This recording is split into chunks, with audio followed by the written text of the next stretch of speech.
Get ready for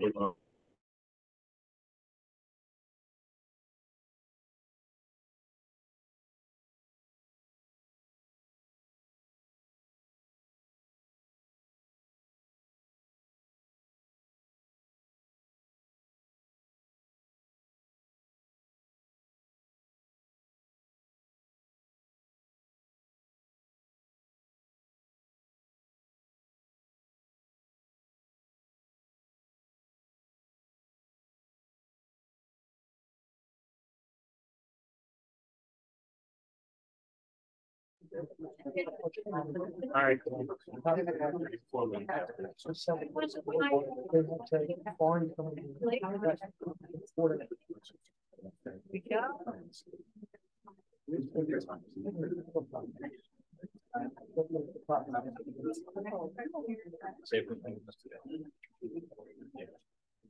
Thank you.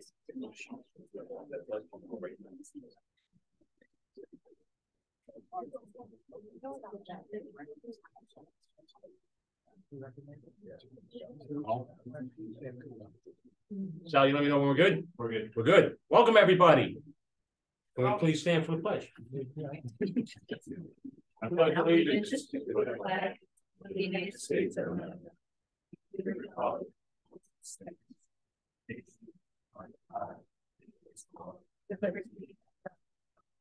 I think we got a fantastic special treat tonight. All right, we're gonna have some singing.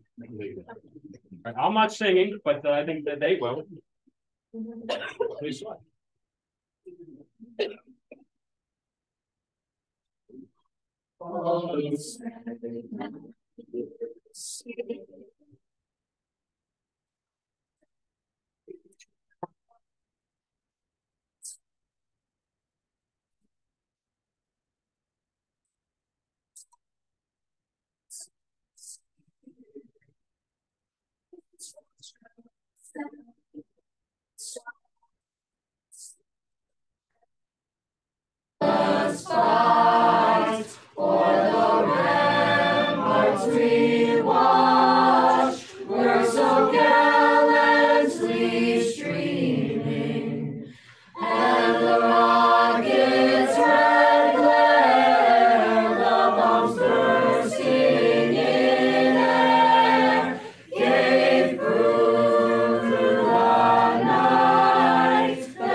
Yeah, one more.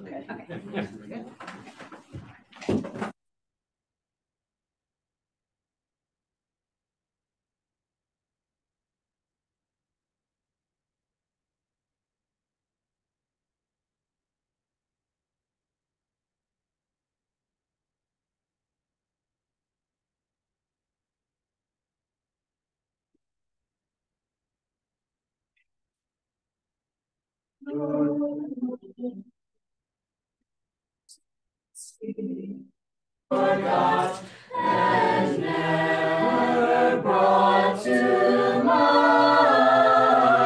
Should old acquaintance be forgot and old lang syne? For old lang syne, my dear, for old lang syne.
Thank you very much.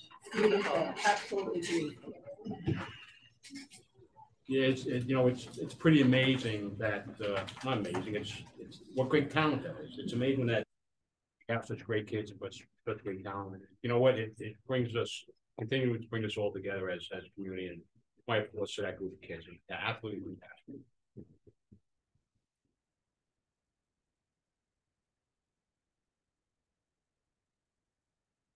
Next item on the agenda tonight is, hold on a second.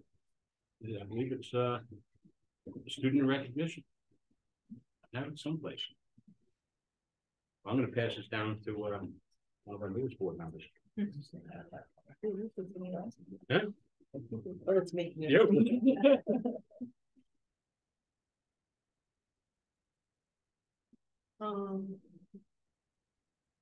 Ari, I'm sorry. No, it's all right. I didn't know. No, you go. It's okay. It's my first color. Yeah. You get this? Oh, no, I do special. I will be. I'll say names and speak eloquently. Tonight we recognize a number of music students, not just across the district, because after the elementary students are recognized by the elementary state division, so we have middle school and high school students here today.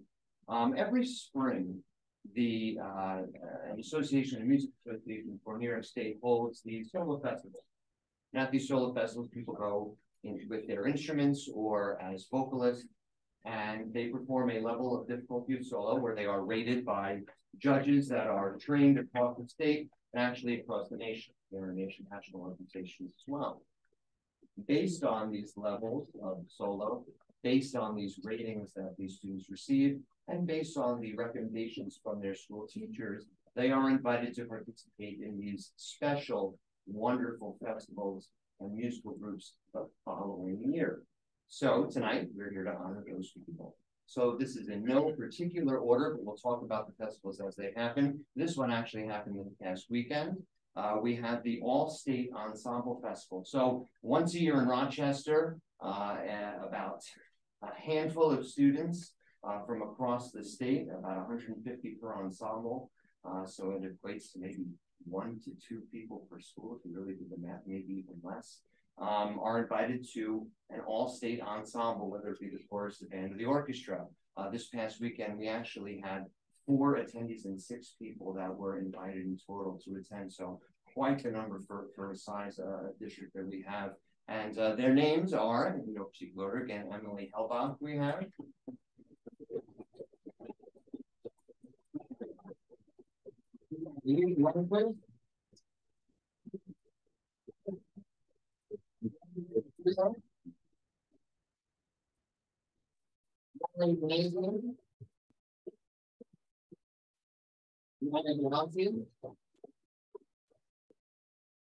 Earlier today, Michael Petrie was on.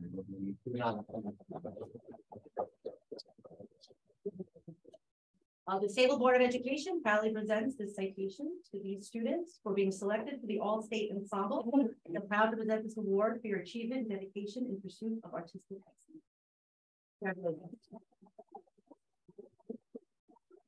Congratulations. We'll just chair and maybe you can lie down a little bit at the podium. We'll still get you on the band, but you're all right, everyone hold your tight, please. So I see you, but I will be able to read them.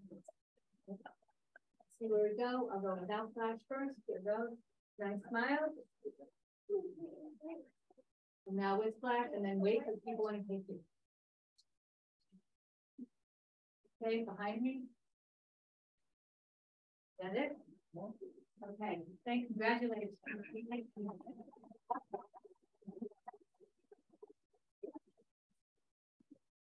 You're going to see these stations a lot. So. Sorry, and I'm the next group of students we'd like to honor were selected into the Misfit Festival. These are students that were selected by the New York State Band Directors Association, very similar to the All-State Festival. This is specific to the band world. And we have, I don't know if he's here today, the sickest group here today.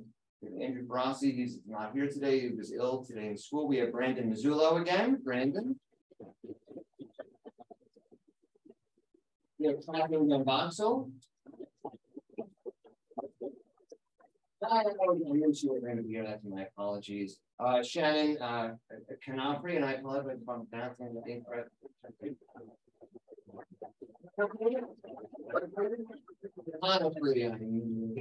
Sorry, Eric Don. And William Mitchell, congratulations.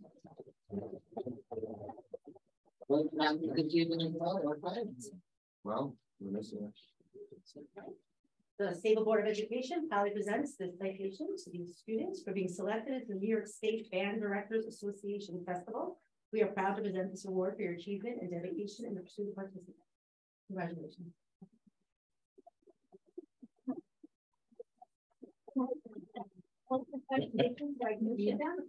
Hold them up, try to read them and slide down. I have a table, right? And that's why slide down a little more. Something down, 9 miles. And then we flash, hold on a second. Okay, anyone behind me? Okay, congratulations.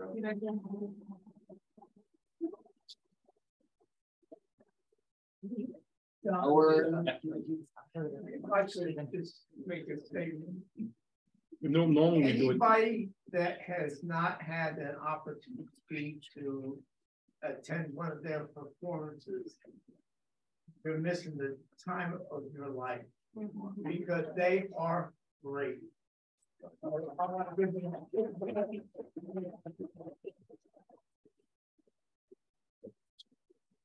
Thank you, Mr. Devno. The next people we're going to honor were just at a festival a couple of weekends ago, the Niskanen Festival, which is for specifically just 11th and 12th graders. It's essentially the SCMEA of 11th and 12th graders, a true all county where only the best of Suffolk County are invited. We had a number of students invited to this. I know Drew again was absent, Andrew Farashi, we have Emily Helbach.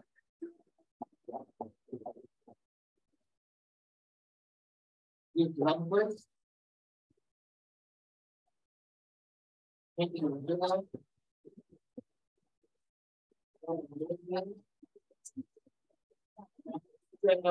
Early, Jordan Albert is sick this evening, Amelia Wells. I see Ethan Alcantara here today. I'm not sure if I did. Well, he was in it. Alessandra Burke.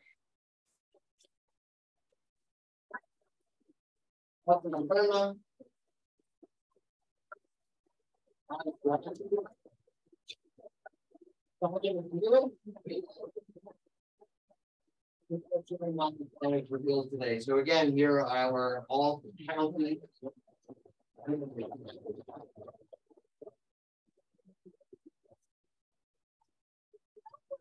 The Sayville School, I'm here. Sayville Board proudly presents this to these students for being selected into the New York State Council of Administrators of Music Education Festival. We are proud to present this award for your achievement and dedication in the pursuit of artistic excellence.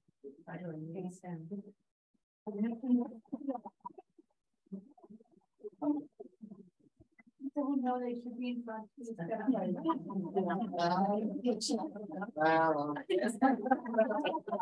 The slide is over. We can get this side closer to the podium and Mr. Thing. Right.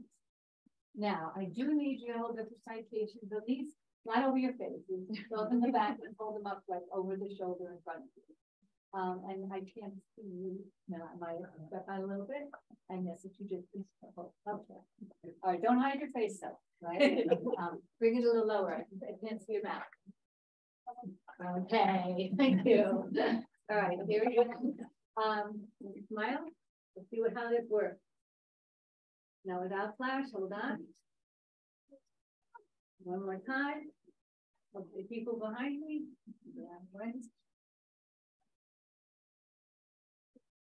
When you're done, let me know. Everyone done? Congratulations.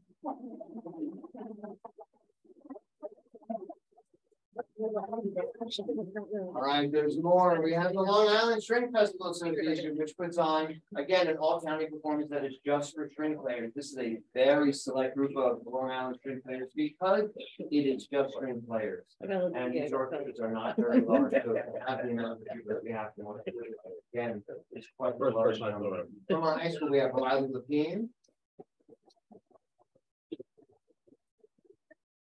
Samantha Kleiman. Dr. Kelly.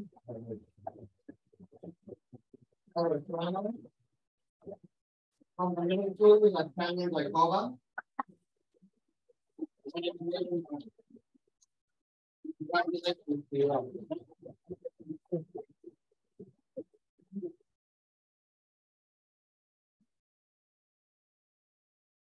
All right, so the Sayville Board of Education proudly presents these citations to you guys for being selected into the Long Island String Festivals Association Performing Group. We are proud to present this award for your achievement and dedication to the pursuit of artistic excellence. We have a lot of repeat offenders up here, you guys. It's wonderful to see what you're doing, and we look forward to seeing more.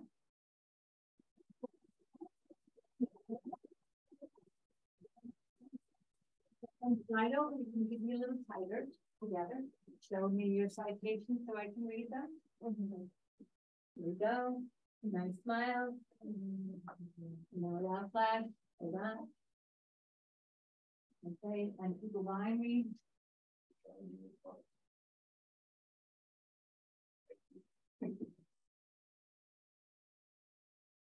Okay, congratulations.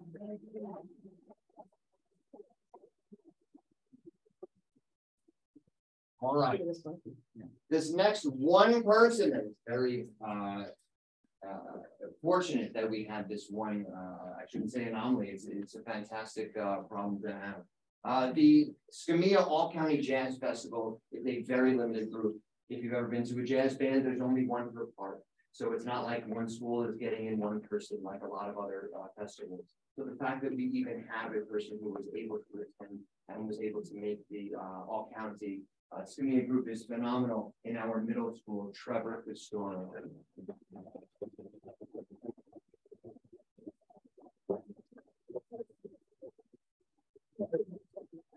Sayville Board of Education proudly presents this award to Trevor for being selected into the Skamia All County Jazz Ensemble by achievement.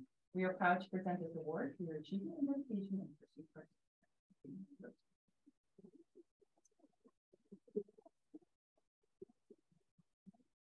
So I can read it. Again. Nice smile. And now that. Okay, anybody behind me? No.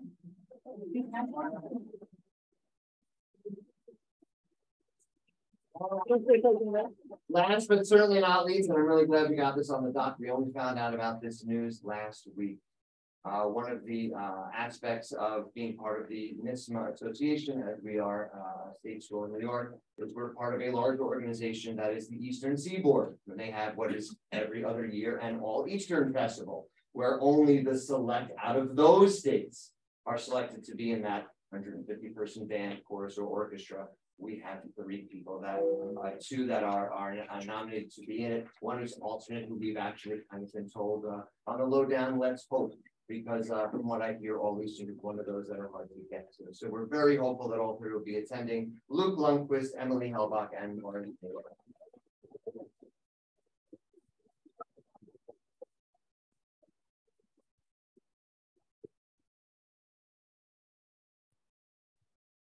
The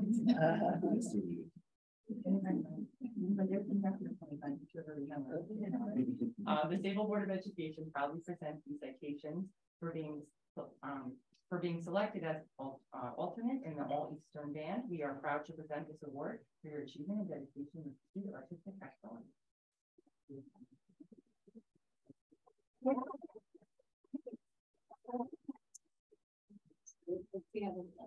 Hold them up at the same level as you can. Here we go.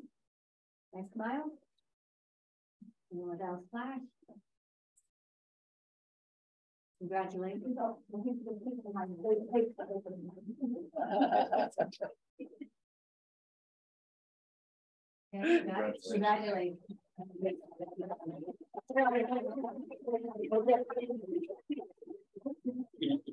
Thank you. Thank you, Mr. Carapoli. Thank you, Ms. DiMartino, our music department. Sharing your talent.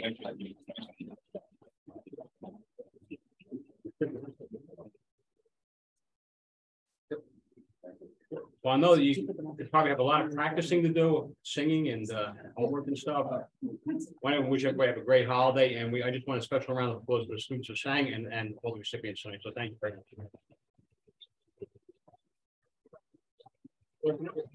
You guys want to go home and practice some more? See you next year.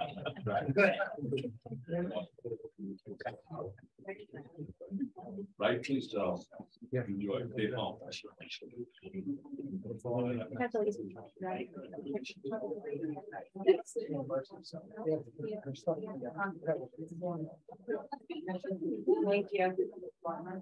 Thank you.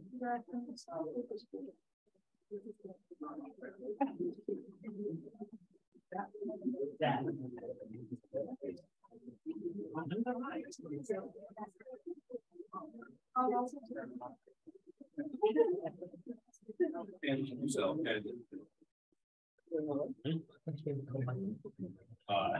Yeah, I hope so. Next item on the agenda this evening is correspondence.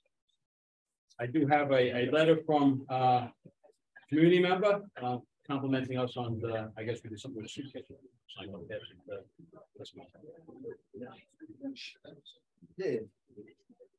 Next item up, superintendent schools report, Dr. Ferris. Okay, I want to start off with a student report from the high school. We have Dylan O'Reilly and Franny Kloska here to hear a little bit, if you guys would mind coming up and giving your report.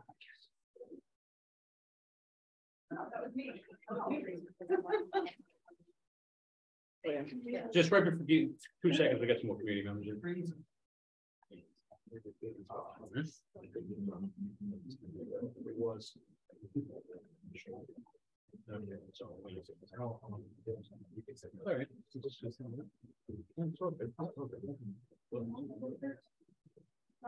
right, please start.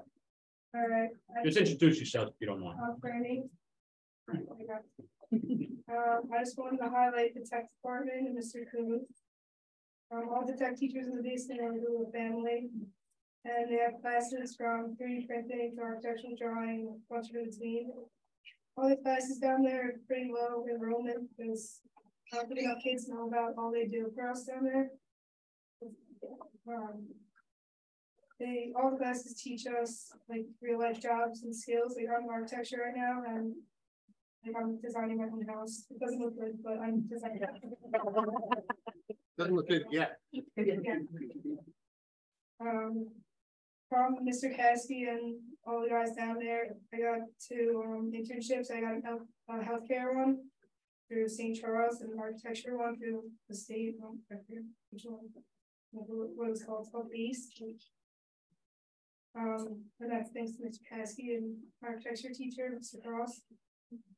All of them down there are like great people and all classes. I think I've got all I had of. But again, it's slow enrollment, so I want more kids to take them. They're good classes. That's it. So I just want to talk a little bit about, first of all, transportation in the district. I live 1.4 miles away from the school, and I technically don't get a bus. And I know that a few houses down from my house, there is a bus stop there in the morning, but not in the afternoon, so I can't take a bus there. So alternatively, I have to cross Lakeland Avenue when I get off the bus that I take. It's a very busy street, and there is an ambulance garage that is right on the same block, and I have been stopped. Well, an ambulance has had to stop for me to wait for me to cross the street, which I feel, it's an awkward situation. I feel like it's pretty unsafe. So, like, Sorry, where did you say your bus stop was? it's on Lakeland Avenue. Lakeland and just Lakeland Gibbons. So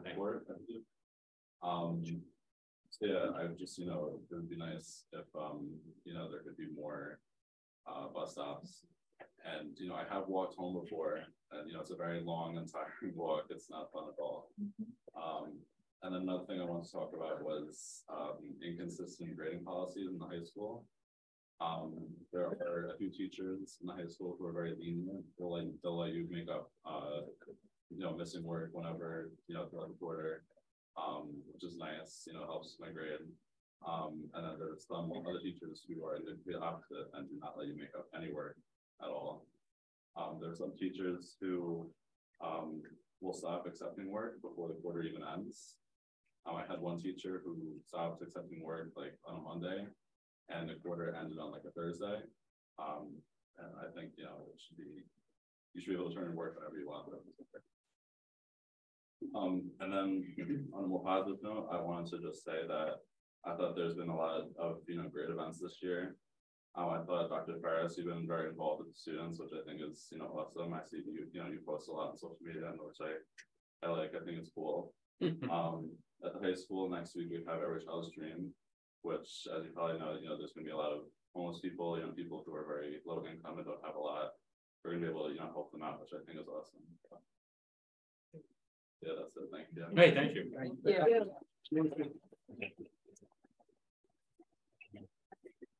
Take a moment to thank you both for your comments. We want students to give us feedback, and we want it to be real. So I appreciate both the positive and the constructive criticism. It's something we always want to consider. I did want to let the students know and that there's going to be a survey going out at the high school, all high school students at some point in the near future before the break. And that's a great opportunity for all the students to give us a lot of their feedback so we can use that to help plan for the future. All right. Again, we're going to do a little bit of around the district. What's going on? Here was a great event that I was at the other day. The varsity girls basketball team was absolutely slaughtering this team. I think they're still undefeated. Is that correct? Right. Yes. And here's just a moment with a nice little finger roll. And then we had winter concerts underway. So here's an example of some of the elementary winter concerts.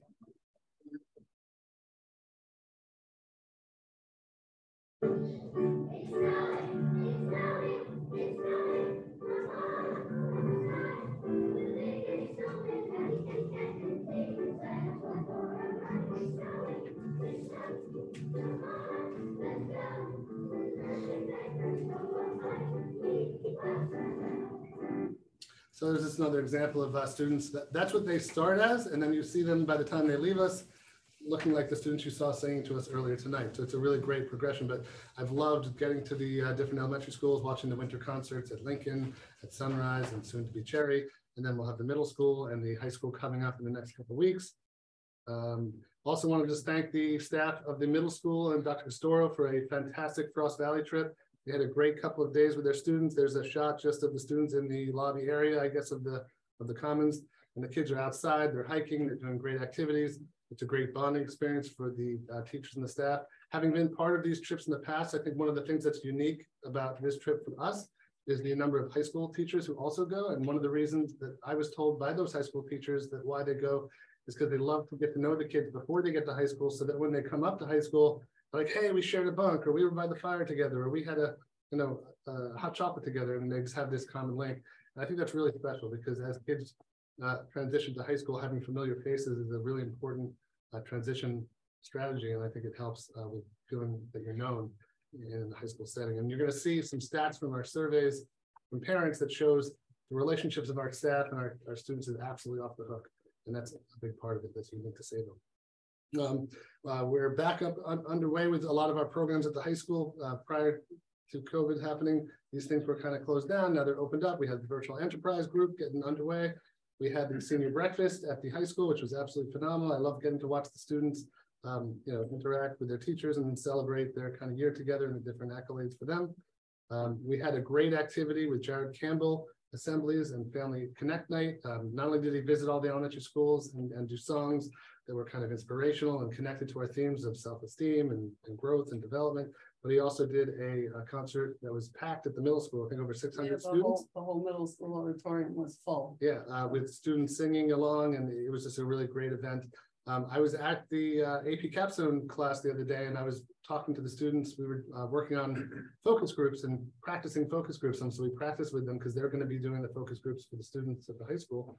And they actually brought up that they love Family Connect Night because it gives them a moment to like de-stress and just chill. And while they might not attend a concert like that, they definitely appreciate these nights as a way to kind of reconnect with their families and or have just one night where they can kind of just not have stress that they have to get something done. And I think that we can appreciate that. We also had our peer leaders join students. There's some pictures from Cherry Valley. Jillian, do you want to talk a little bit about what they were doing at Cherry Avenue. Sorry, Cherry. I was just saying Froth Valley. Franny keeps getting highlighted tonight, but Franny Klossman is actually one of our peer leaders. So this is the group that is, the advisor is Anthony Calabrese, who's one of the social workers at the high school. And basically we use our peer leaders, and they've been traveling down to the elementary schools just to go to recess, hang out with their younger peers, and then also on the elementary level, which is really cool. In each of the buildings, we have 5th grade peer ambassadors. So we've been linking up our peer leaders with our peer ambassadors, and it's been very rewarding. And I just want to also say, like, just all of these events, we have so many events where we're connecting high school kids to younger students, being models for them, for providing support. It's really been kind of wonderful. I also saw that at Lincoln the other day before Thanksgiving. I went to Lincoln and we saw these. They had like a self-esteem walk, and they kind of walked to different stations, and they learned yoga poses, they learned breathing activities, they learned how to kind of control your feelings and different activities like that. And the high school students ran many of the stations along with some parents, and they did a phenomenal job. I was just so impressed with how not only good the kids were at managing groups of little kids, but also how excited the kids were to work with high school kids. And it was just a great example of that mentoring kind of relationship. And that was, from what I could tell, a great success with kids getting a lot of fresh air, exercise, and thinking about mental well-being. And just kudos to the Lincoln Avenue staff. There's a group of teachers, like you mentioned, the high school peer leaders, but we also had parents too, that Mrs. Carlson volunteered at the event. So it was awesome. It was really nice.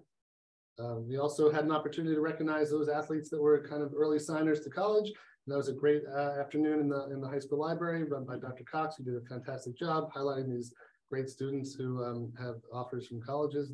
High school college signing day. And this is a picture of just our our sports marketing class. They got an opportunity to go to MetLife Stadium and meet with the front office staff of the, I don't know if it was the Jets or the Giants, or they're mixed. I don't know, but they came back, and I was talking to one of the high school students. He said it was like one of the best experiences, really getting to see a real life example of what a job in sports marketing would look like. And they got to talk to the people who actually do this for a living. And it was a great opportunity. We also started our debate club. They were getting ready for their debates. Debates, and there's another word that goes with it. But rhetoric. And I think one of the things that we teach our students is how to have good civil discourse and make arguments in respectful ways. And this is just a team of students who are doing that. We also had students who were helping out at the Sayville Empty Bowls, where they were putting food together for groups of people who needed food, which I also think just shows how Sayville kids are integrating, caring, and giving, and helping others in the community, which I think is an important aspect of an education, of a well-rounded education. And we had our different champions for the swimming and diving team. We had our plays, which were phenomenal. I think we talked about this a little bit last month, but the play at the high school was phenomenal in terms of just a Harry Potter kind of experience. And then we had at the middle school a musical, which was Frozen Junior. And as you can see from the set and the pictures, these are middle school kids, but you forget. Like once they start doing their thing, you just feel like you're watching a performance. And it was just really phenomenal. And of course, as I had mentioned, the winter concerts are well underway. That was the Lincoln Avenue group as well. Just an update on the 100 Days of Learning study. We've given the surveys out. Over 375 plus parents have now filled out the parent survey. We had about 85% of our staff fill out the staff surveys. And as I had mentioned, we're getting ready to launch the student surveys in the next couple of weeks. We also started some focus groups with parents, and we're going to be starting some focus groups with teachers as well. Those have been going really well. We've done I think about 56 parents signed up for focus groups in groups of 5 to 7 parents, giving us feedback about the experience. Our 2 research questions are, how do you currently experience the Sayville schools? And then how do you want to experience the Sayville schools, or how should we be experiencing it in the future? And the feedback has been pretty phenomenal.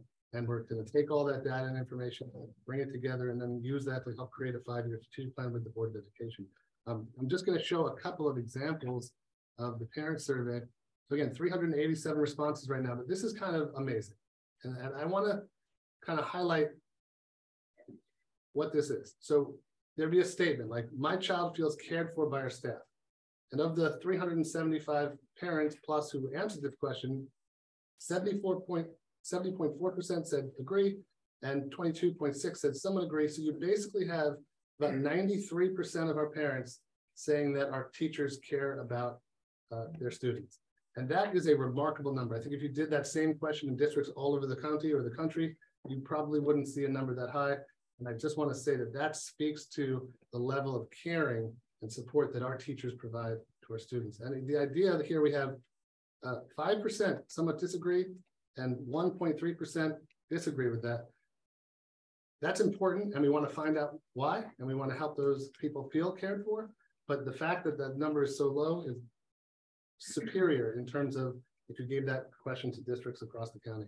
Now it dips a little bit with my child feels accepted by peers, but that's a natural thing that you would see a trend happen, but it's still very strong. 55 and 31 to be a total of about 86% of people feeling generally that their peers accept them. And this one is equally as powerful.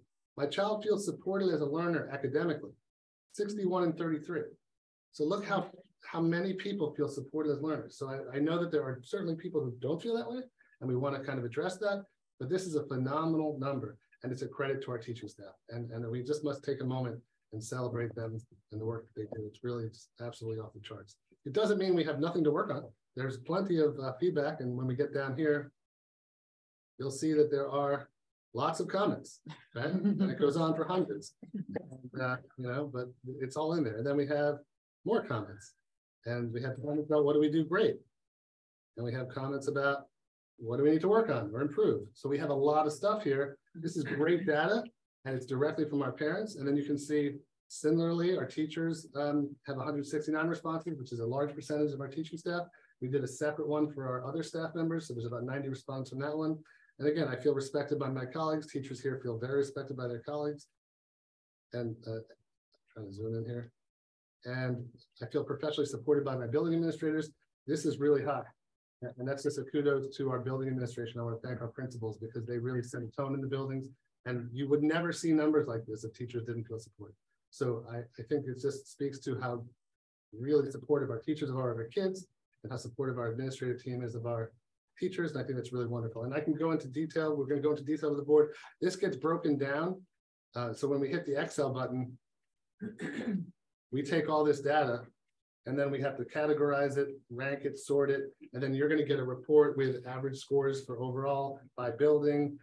We take all the written responses and we categorize them into categories. So if people talk about sports or the arts or safety, it goes into categories, and then we kind of talk about the common themes that come up with those areas. So you're going to get a summary of all of this raw data, which kind of gives you the gist of how all of our parents feel about different areas, as well as all of our teachers feel. And then, as I had mentioned, the students are going to give us that data as well. And then the coolest part is when you compare the students to the staff and then the parents and see if it aligns. And then what do you do with that information? So that just gives you a small taste. Any questions about that from the board before we move on? Did the team set goals and like what percentages they wanted to hit for responses? No, obviously the staff was really high, but 375 parents is not very high. So 375 parents is about 15% of our parent base. It's not a low number in terms of what you would get from typical survey responses. Just people are busy, people have things to do. It's not like, oh, Sayville is low, but in statistical significance, just one of the things, it is a very fair, accurate representation of our community. And I'll give you an example. So when you look at the breakdown between high school, middle school, elementary, Lincoln, Sunrise, those percentage breakdowns almost perfectly represent our school district. So it is a statistically significant sample size. If you look at special education services, we have about 13%, so 18% is in the plus or minus 3 of the representation of our community, but these other numbers are also lined up. So even though it's not every parent responding, you can with great confidence say that the gist of what we're getting, the essence of what we're hearing, it should be fairly consistent with the people who didn't fill out the survey. And I know we don't have a huge ELL population, but we send it to them in their native language? We did not, but it's very hard to send that out and know who can, but there is a translate button. So you can translate it if you want to, but you'd have to know that's there. A good point. Any other questions? Is the survey portion closed now? So it's still open because I was thinking of closing, and then I sent an email out yesterday and I got 70 responses right away. So I feel like every time I send an email out, I get a chunk of responses. So I'm going to keep doing that for the next week. But I'm thinking I'm going to close it Friday before the holiday, because once we get into the holidays, nobody's thinking to fill out a survey. So I'd like to get that number of 375 up to 500 if I could. And I think if I do that a couple more times, I also want to thank the PTA organizations. A lot of those groups posted on their Instagram pages. Please take the survey. The reason I didn't give the link out was because once you go on social media, I didn't want imposters and trolls jumping on and kind of clicking the link.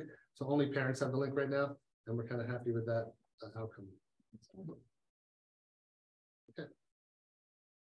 All right, so next I wanted to introduce Christine Criscione, who is going to kind of do a talk about curriculum ABCs. There was a workshop in Syracuse a couple of weeks ago, talking about state regulations and law, and we're going to be talking about learning standards, curriculum, and laws and regulations around that. And just, I think it's the board had asked about this topic, and I think it's an important topic. I think it's important for the community to hear what are the reasons why we teach what we teach, and why we focus on what we focus on, what we have to focus on versus what we have choice and autonomy in focusing on, and the laws and regulations associated with that. And really, this is just a snapshot. It's kind of a brief overview and using from the state site and state regulations. So I actually took the language from the state. So this is not Christine's language.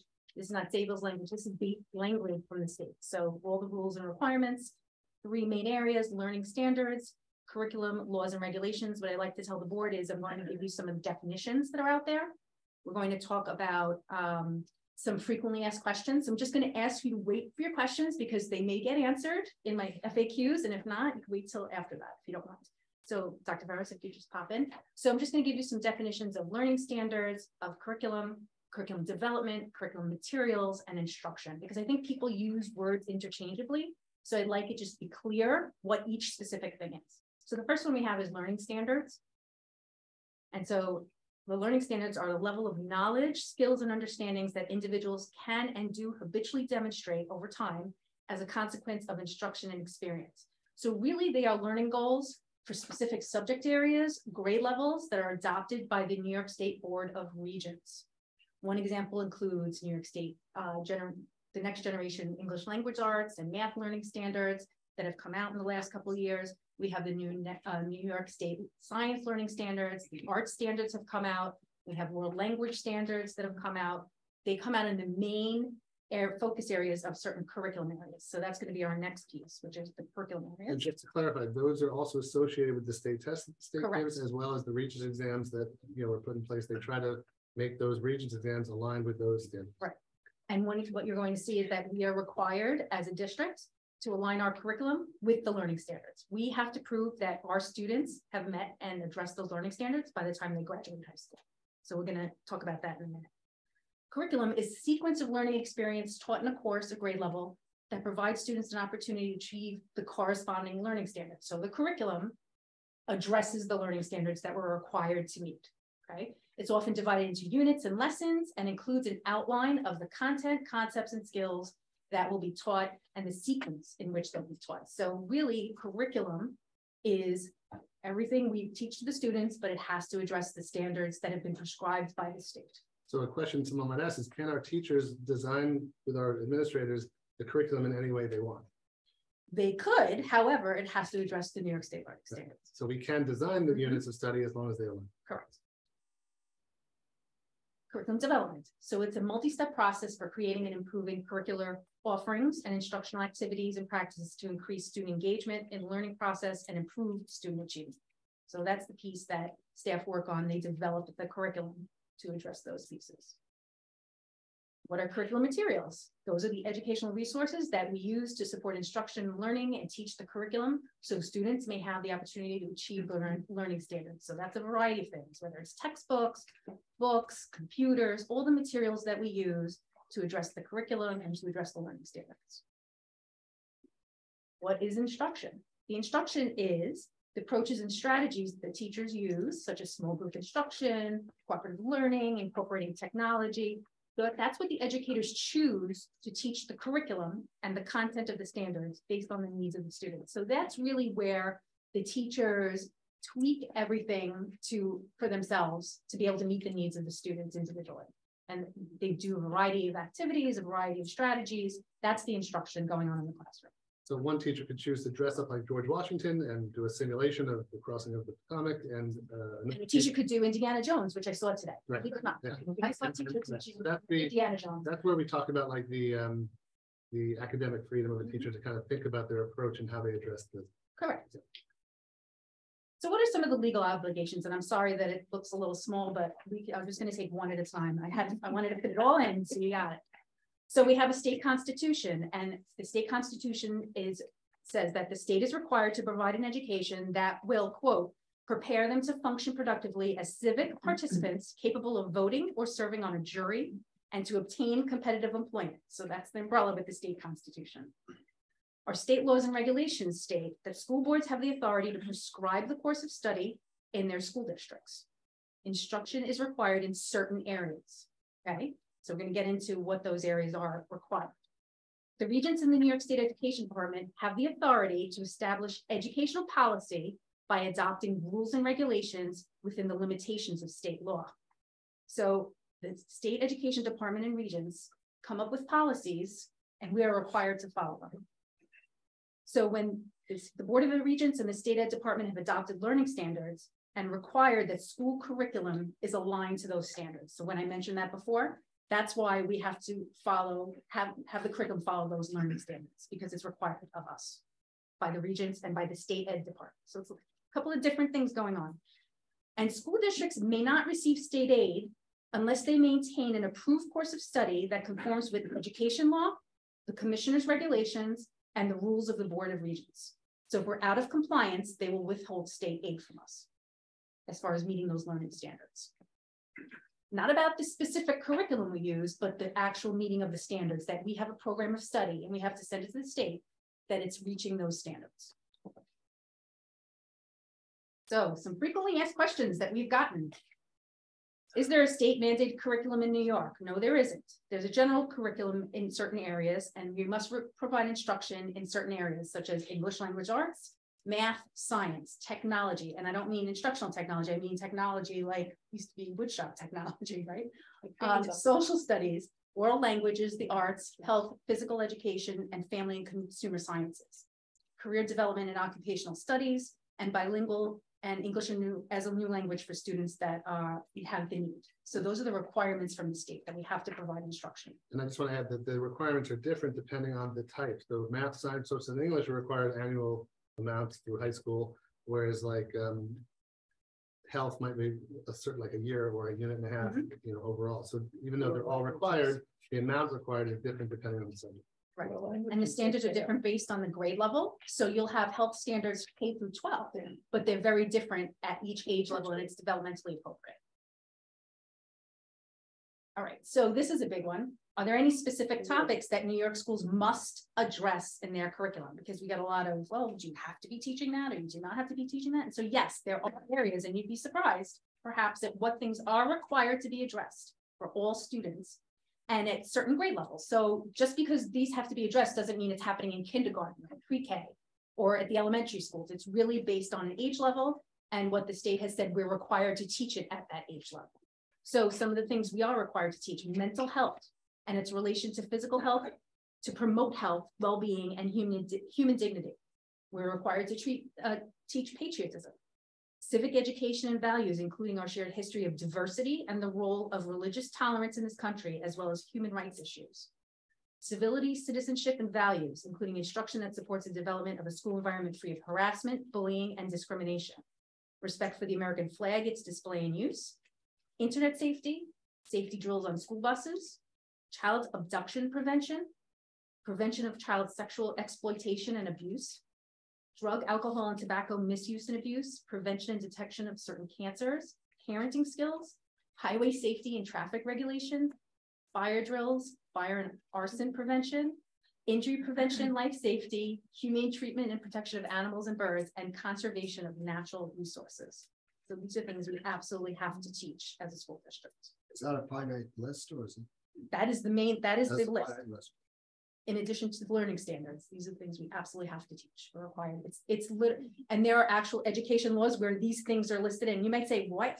Where are they coming up with this list? So, anybody familiar with the state legislature and what happens is people decide that it's really important for us to teach this specific topic, and they bring the bill up to Albany, and it becomes part of education law that we then have to teach that. It becomes part of the unfunded mandates, Maureen, because they tell us to teach it, but they don't provide us the health teachers to add in, or the social workers to do the mental health. We're required to pay for it ourselves. And then what happens is a lot of companies take advantage of that by creating these canned programs that they want to sell to you and kind of put into effect in your schools. And then some of them you have to vet. But what I think is really great about what Sayville's doing, just as an aside, is we're designing our own programs within the context of meeting these needs in a way that we feel Sayville kids would benefit. So for example, the Strides program is one example, is designed specifically to meet some of these targets that are mandated, but in a way that teachers and parents felt when they created this, it would be appropriate for our students. Correct. The next one's a real hot button one. Hot button. The next one, this is a big question we get a lot of. Good job. Can parents require that their children be excused or opt out from certain curricular offerings? And the answer is no, except in 3 conditions. They are laid out specifically.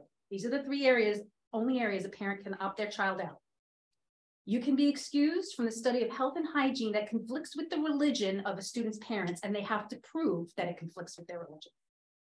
Second, school officials may also excuse students from those parts of the AIDS instruction that relate to the methods of AIDS prevention, but the parents have to promise to teach that on their own. And the third is that students who express a religious or moral objection to the performance or witnessing of animal dissections must be allowed to instead complete an alternative project approved by their teacher. Nothing else is allowed to be opted out of. Nothing. On point 1 that you make about Yes. religious, who makes that determination? There is a state guideline that explains what they have to prove, and it has to be a certain letter from the religious organization explaining how they object to that specific area in the health and hygiene curriculum. Is it a board level decision? No, it is not a board level decision. Who makes the decision? The state has a guideline. I mean, no, the student opt out for religion. The first point you made. They would send it to the district, and we would have to. So the board. determine. Well, but it has to be, but there's guidance on how to It's not arbitrary. review it, what criteria it has to meet, et cetera. But I think this is the point of this particular one that's kind of timely in this age when we're talking about, is there parental choice? Is there different options for kids to say, I don't want this or I don't want this? The truth, based on the law and based on Supreme Court rulings in both the federal and the state level, is these are the 3 areas where that has been allowed for those particular reasons. Correct. In all other areas, there is no mechanism and there is no opt-out. Correct. So here are a few questions also. Must school districts in New York follow the state learning standard? And yes, the curriculum must be aligned with those standards. Can parents require that school districts not use or expose their children to alleged controversial books or other curriculum materials? No, in New York, school boards have the broad authority to determine what books will be used in its courses. Can school boards remove books from the school library? According to the US Supreme Court, a school board has the authority to remove certain books it deems inappropriate from a school library, but the reason may not be to restrict access to certain social, political, and moral ideas which the board simply disapproves. Instead, the removal must be based on a legitimate pedagogical reason. And there's a process for that and a whole committee review that would have to take place. And then absolutely. In addition, the U.S. Court of Appeals for the Second Circuit, with the jurisdiction over New York, has ruled that school boards may remove library books because of their vulgar and sexually explicit content, rather than the book's ideas or political motivation on the part of the school board. So just so that you're aware of that. So last 2 questions. Who's involved in the curriculum development process? Generally, the process involves the participation of practicing educators, both administrators and classroom instructors. Depending on the locality, content area, directors and other curriculum development specialists employed by a school district may be involved as well. And what role do the school boards play in the selection of curriculum materials? School boards play an important role in ensuring that students and teachers have the resources they need, and that such resources are aligned to the curriculum. They also are responsible for designating the textbooks that will be used. So I want to thank you, Christine, for humoring me as I ask questions. I have the answers to, but I just wanted to. Certainly, if there's anything more in depth that. On the last point, how does that designation involve the last? So when you approve the textbooks or the different materials that we purchase, that's how the board. Yeah, it's through budget, correct. Excellent report. Yes, Thank you. Anyone have any questions for Christine? Great idea. Thank you, Mr. Cooley. You asked and you shall receive. I did. I think that's helpful though, because there's a lot of conversations about the different angles and aspects of schooling. You know, what are we supposed to be teaching and why do we teach this? Why do we teach that? And that kind of just lays out, you know, like here's the standards, here's the curriculum, here's the why behind it, and here's how we're trying to deal with it. You know, and whether we agree with different aspects or not, we have to find a way that works for us to make it happen for us. I do have to say one thing when they say world languages. I have you know how I feel about this. I feel very strongly because we've become, whether people like it or not, a global society, and we have to start teaching languages much, much sooner, very consistently. Districts like, you know, Jericho, they teach multiple languages. We used to do, I don't want to get into it, but you know, everybody, it's basically a joke. It's not a joke. We're to get jobs after these students leave school. A lot of companies require people that speak dual languages. Most of the people here are educators. I'm not, Tom isn't, John wasn't, you know, that is a fact. And when you go out into the world and you speak another language, you'll get a job, whether it's a truck driver or a nurse or anything, because you have to speak multiple languages. So just saying, I'm never giving up on this, as I didn't with lacrosse. Yeah, it's wrong. I think the state has they had say mandates. That should have been mandated years ago. If you look forward, if you try to look at the whole picture, that should have been mandated many, many years ago. And paid for. And paid for. Agreed. I think a good one is, it's like kind of like a roadmap. You know, you're trying to get to a destination, and you either go the scenic route or the express route, and that's express the way it works. Yeah. But when you look, see, I find it offensive when you look at it and the way they present it.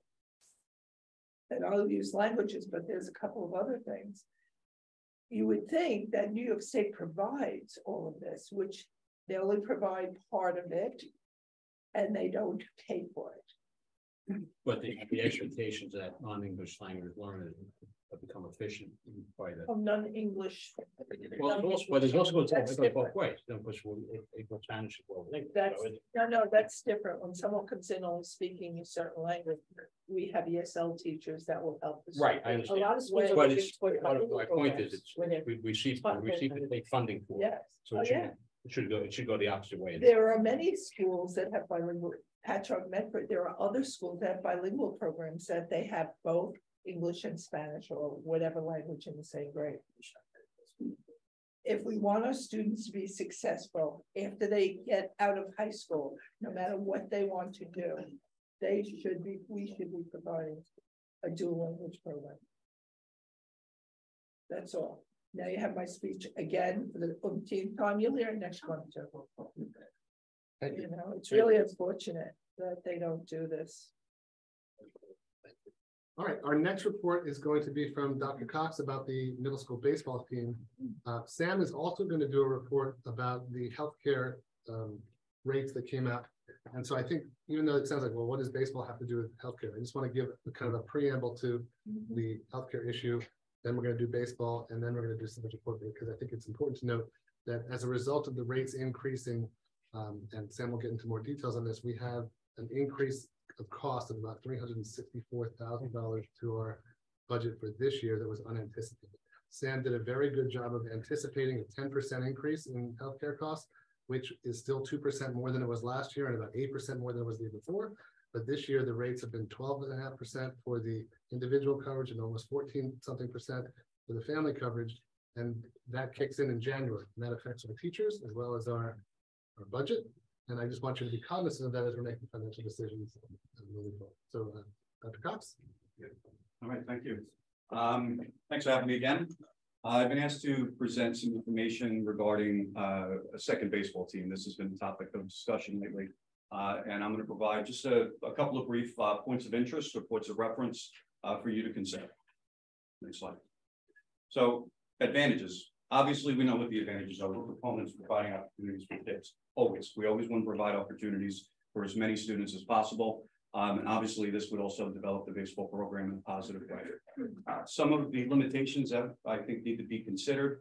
Obviously, putting a baseball team in this year as it was not budgeted, certainly there's a cost factor to that. Also, the way Section 11 works with schedules, schedules have to be provided or teams have to be provided to Section 11 a year in advance. In this case, a second baseball team is not scheduled for the spring modified season, so it's not included in the device that we plan. If we were to implement a baseball team in the spring, the team that's in place now would have to be split. Their 10 games would turn into 5 for each team. Again, there are other ways to combat that. We could play each other 5 times, but that's also something that's not ideal. Also not on this, lack of officials, transportation is also a limitation that's part of adding teams throughout the course of the year. Facility needs, originally we had a big diagram of what the Sayville Middle School looks like, but essentially we do not have a second baseball field at the middle school. Now, although this doesn't eliminate the opportunity for a baseball team to play there, it is definitely not an ideal situation for a team to play on an all grass area. In this case, it would be the northwest backstop by the tennis court.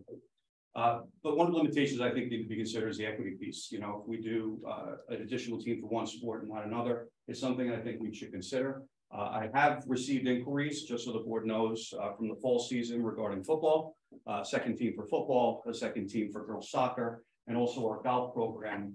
We had over 50 students try out for golf this year, and certainly something that, you know, we may want to look at as well. So equity is certainly a piece that I think we need to consider. Next. Other opportunities at the modified level or middle school level. There are other opportunities in the spring: track and field, lacrosse, swimming, and tennis for our male athletes. So there are other opportunities in the spring if we do not have a second team, or if that's what we decide.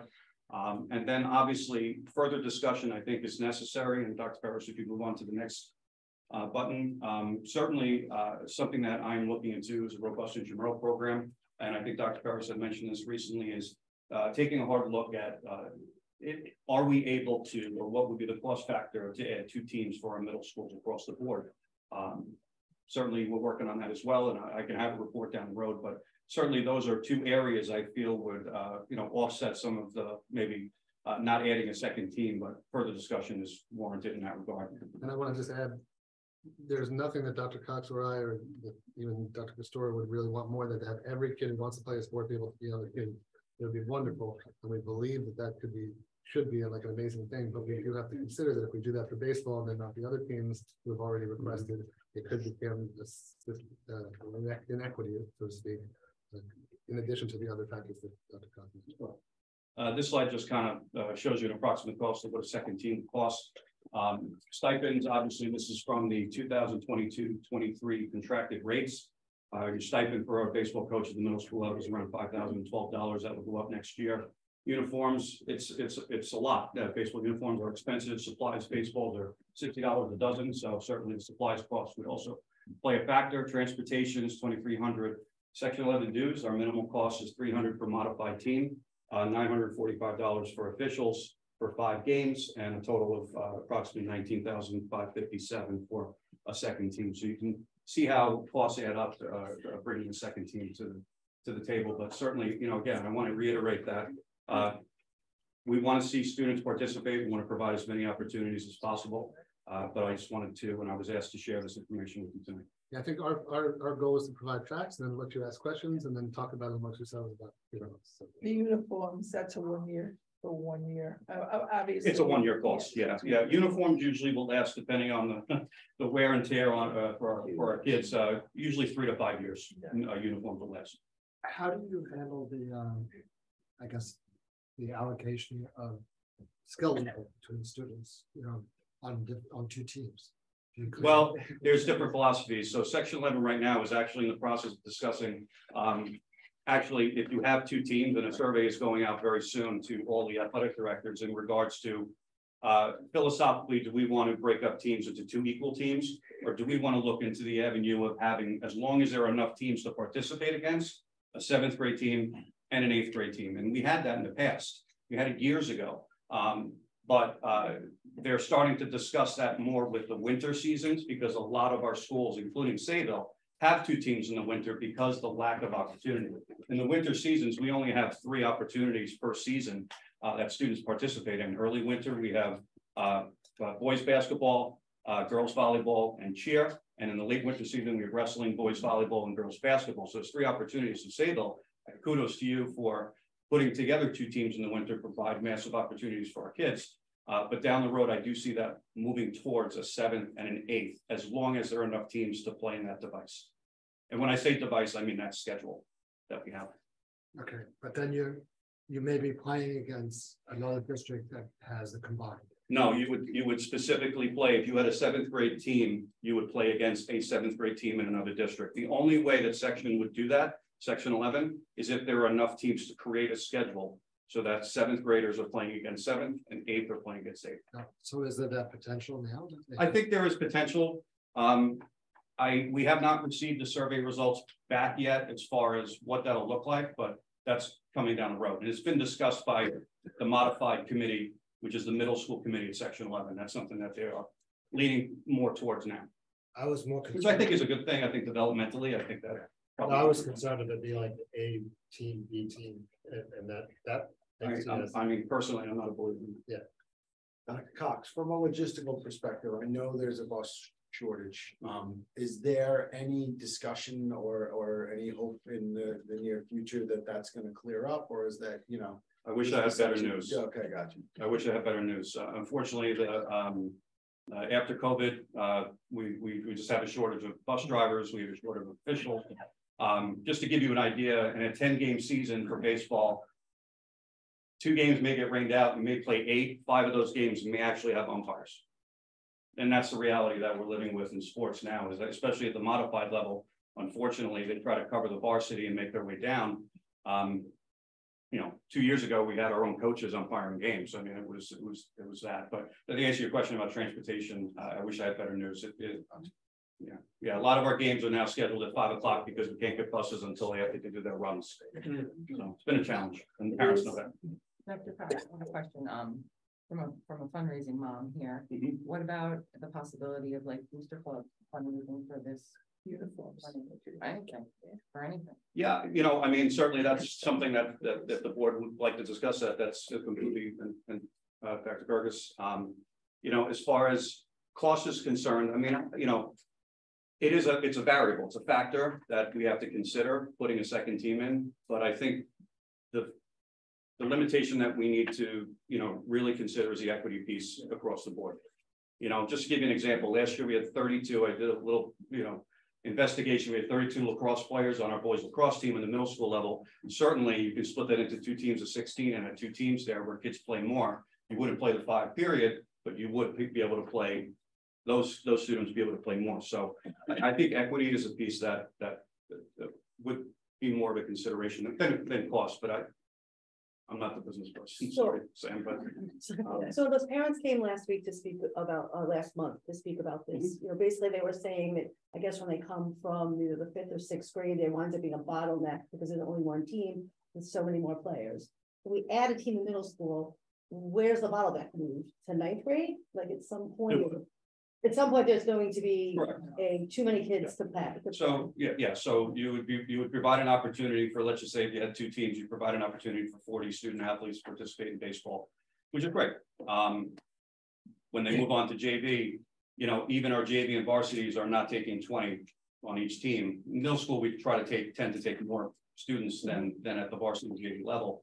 JV level, you're talking more 15 to 18 students that you would take on that team. So you're taking, again, if you use the word bottleneck, I guess, you would run into a bottleneck at the high school level because there's still only 1 team at the high school. And I guess you didn't do the analysis yet. We would share it with us, but if we look at the cost of an intramural program, is there a better chance of us being able to equitably add more playing spots for more kids, even internally, outside of trying to add more teams? I think a robust intramural program would be beneficial. I think limitations to that as well would be facilities and space. That's certainly a challenge, and also staffing, being able to staff an intramural program. It's hard enough staffing an athletic program, let alone a full robust intramural program. But I do believe that, especially from what our surveys reflect, the caring from our teachers is incredible. And I think that we would have staff members that would be willing to run intramurals if we offered.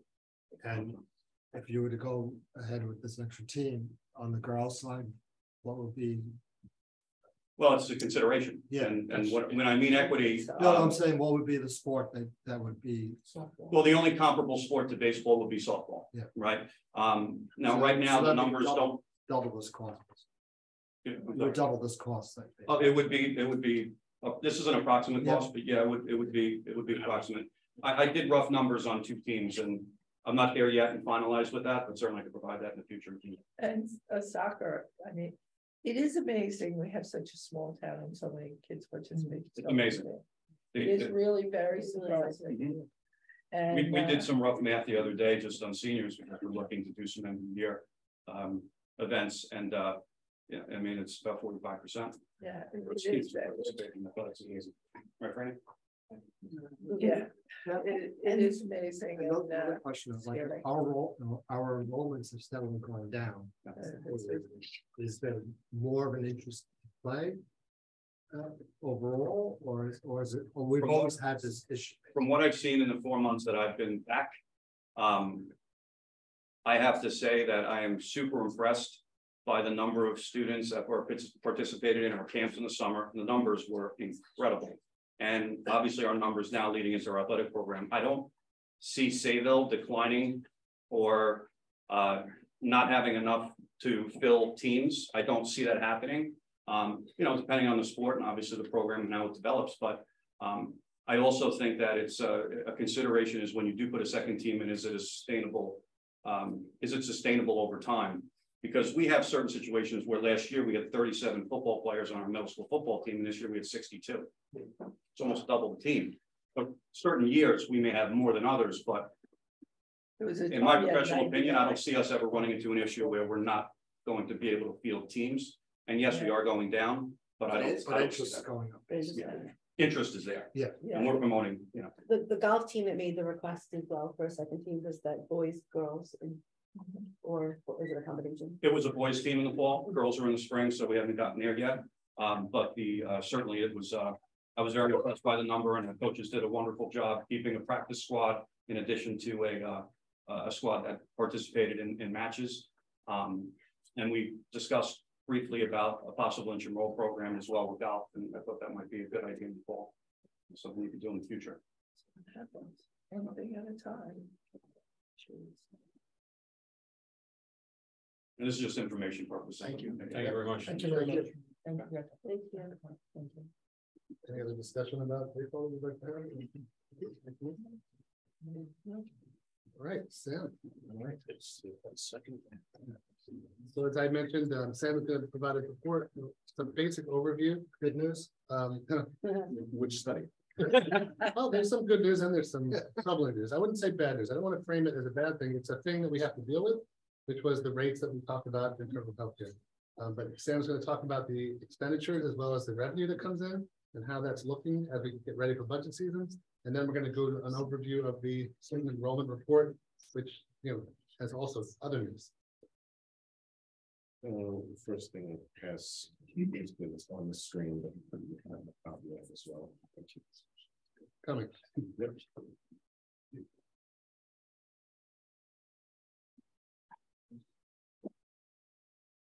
Thank you. Thank you. What's it?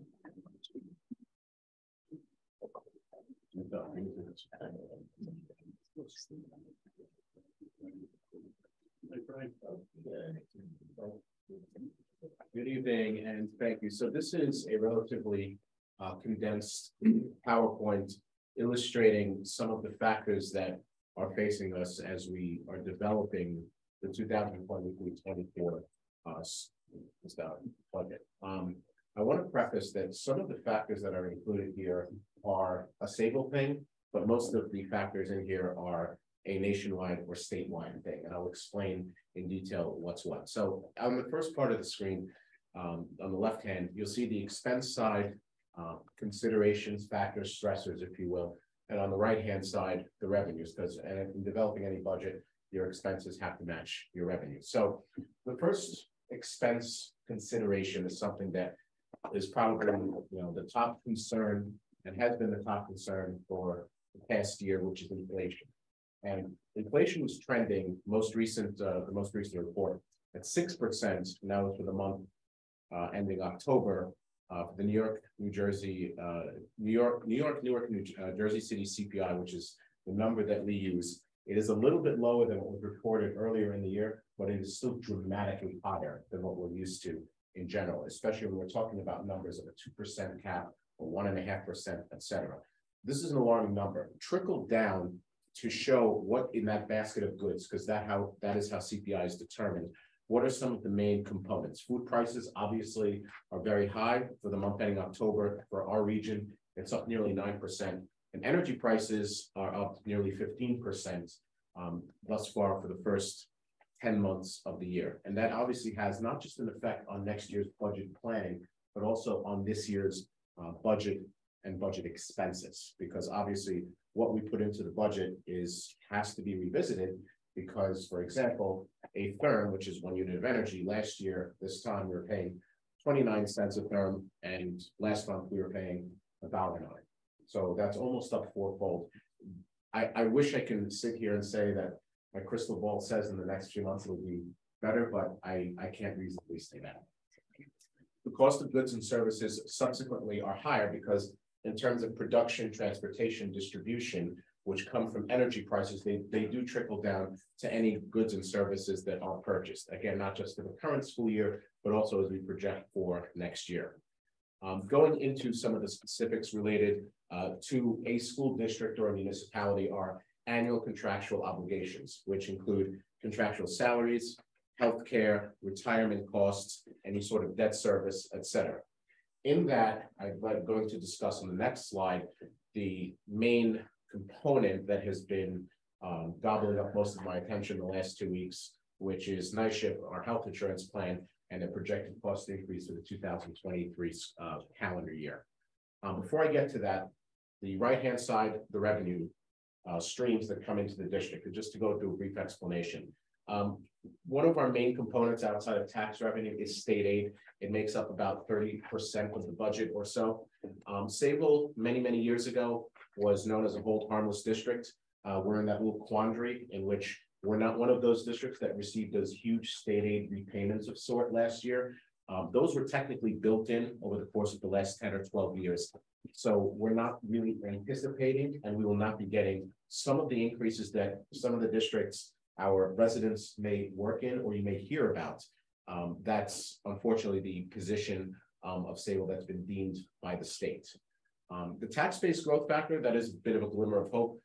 In a nutshell, that's a number that's published every November.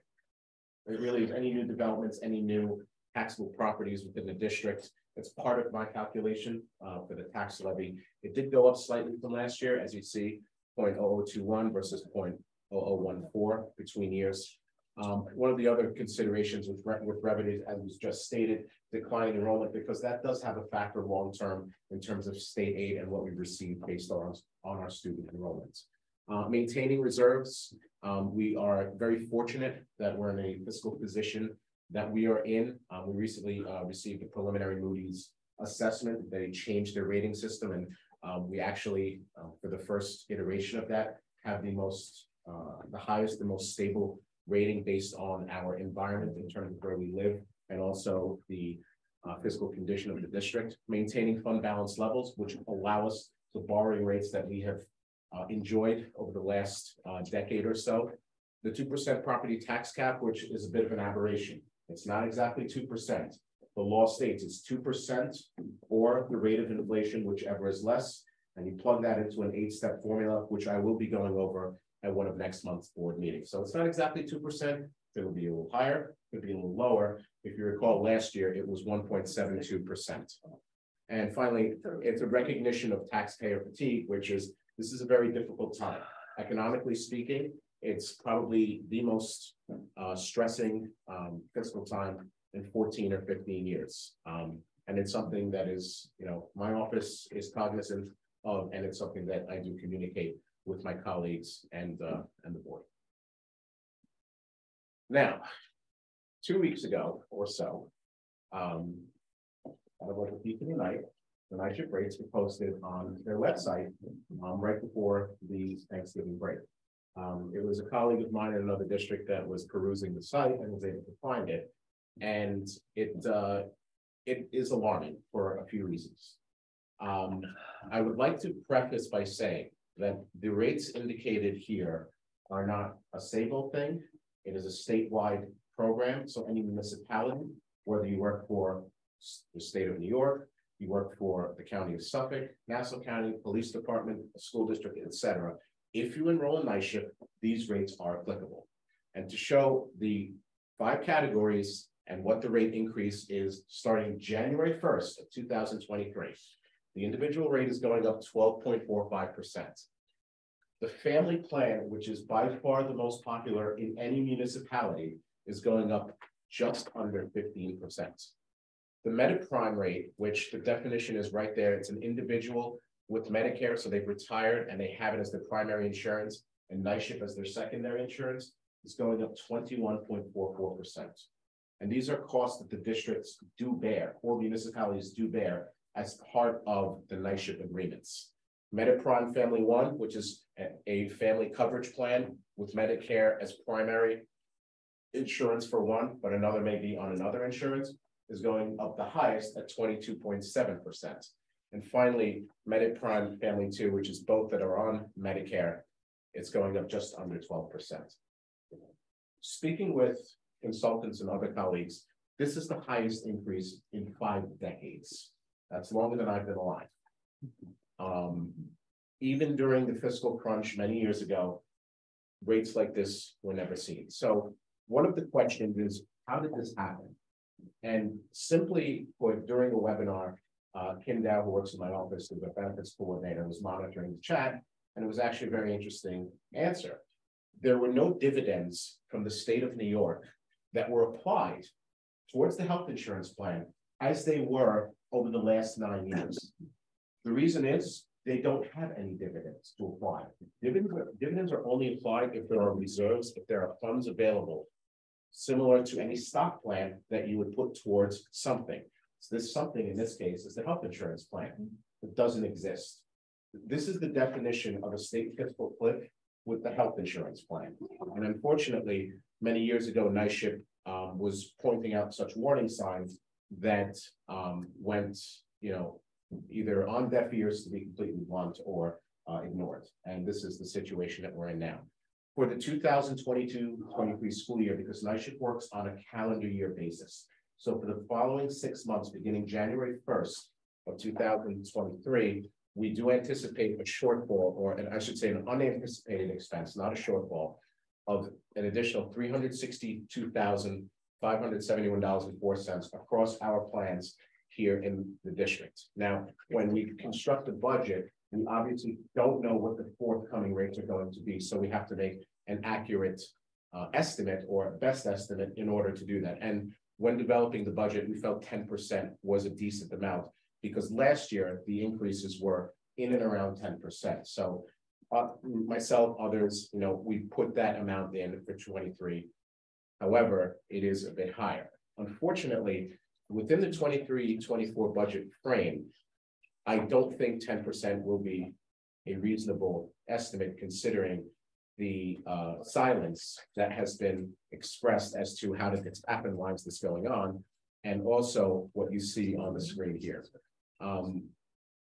We did inform, obviously, staff of this so that there is not a sticker shock, come January, and so that they are also aware and that they plan accordingly, because this does have an impact on people's paychecks. Again, not just in Sayville, but any state participant. So that's the in a nutshell, what are some of the main stresses that are going on now? This premium month is a monthly premium for the employee, right? Each one of these. Correct. Now, that actually, that's not the employee or the employer. That is the total premium. Total premium. Yeah, that's total premium. That's less. That's without the correct. That's not the 80-20 split. It's actually the employee pays 20%. Correct. So 20% of, let's say, 1345 times 12 months would be 1,250 a year. What was the increase for individual staff members for individual and family plan? It was about $22.87 a month. Yeah, I know that for the or a check. For the family plan, it was $82 a month as an increase. I'm sorry? A month or a check? Per month, it was $82, so about 41, and it was about 25.30 for the individual. I actually have that attached in the superintendent's report. So this affects our staff individually, but it also affects us as a district. And what Sammy was saying before, which is really important to notice, so it starts in January and it goes through the year and it ends in January. So we can budget appropriately from January to the following year, but then at January we have to estimate. And usually we try to do a really high estimate so that we don't get into a situation like this. But this high was so much higher than the estimate that it actually led to what we now owe, an additional $362,571, which was not budgeted for, which we now have to figure out a way to cover for the remainder of the year. That presents a challenge for this year, but it'll create an additional challenge as we go through the budget process, because we're going to be looking at basically double that, if not more, depending on the calculations, and then also having to predict without any knowledge of what will really come out the following January half year as well. It's a very And there's no rhyme or reason. Like Well, if you look at the historical data, there's no rhyme or reason. Correct. So the It was historical, -1. that's actually a really good point, actually. The historical data at this point in time can almost be considered artificial. And the reason is, many years ago, I was at the Huntington Hilton at a NISHIP conference in which the powers that be said we are in a situation where we have reserves, but they could be spent down, dwindled, whatever. By fortune of positive performance, budgeting at the time on the state level, a pandemic that reduced a lot of the healthcare expenses for nearly a year, which rebounded in the opposite direction the following year. Two things happened. An application of money that would offset that, that's the artificial piece that was done really that dwindled down the state's reserves, but also coverage. Coming out of the pandemic, people started going back to their primary care physicians. They started having elective surgeries again. Telehealth came into the picture. Other coverages became introduced into the plan, but also, as we've discussed here many times, the issue of mental health has grown as to one of the bigger areas that's being covered by NISHIP, because people are seeking mental health treatments as well, and that is showing up. Couple that with the fact that providers are not as plentiful as before, where now you're in a situation of supply and demand and prices are going up and making up for pandemic losses, you really have the epitome of a health insurance storm. And one of the challenges we face is, as we build a budget for the following year, we want to focus on the instructional side of our children and maintain our programs, but that increase alone could already push us to the cap. Yeah, as far as our reserves, was right for that. Because we had already I guess, roadmap, how much we want to use each year. Yes. How much do you take out of the reserve each year? Last year, I believe we took about $300,000 from that reserve. I have to double check. I think we have about between 1 to 1.2 million left in that reserve. There obviously, was a plan, and also, my predecessor had discussed, how it would be separated out over 5 or 6 years, and that's a discussion come budget time as to how the district has to approach that in terms of allocating funds from that reserve, as it was specific to defraying health insurance costs. And I should also mention, it is the only reserve in the state of New York where this exists, because it did come from a legal settlement. So I just want to say it's very important you keep reserves. I've seen districts and businesses, if you don't have a reserve, you can be out of business.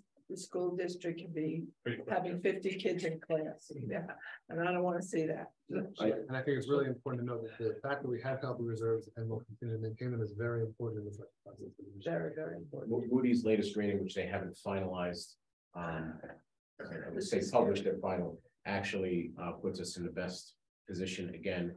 They include environmental factors as to where we live, population, etc. So we're in that enviable position, which will undoubtedly help us navigate through this storm. And again, I cannot reiterate this enough.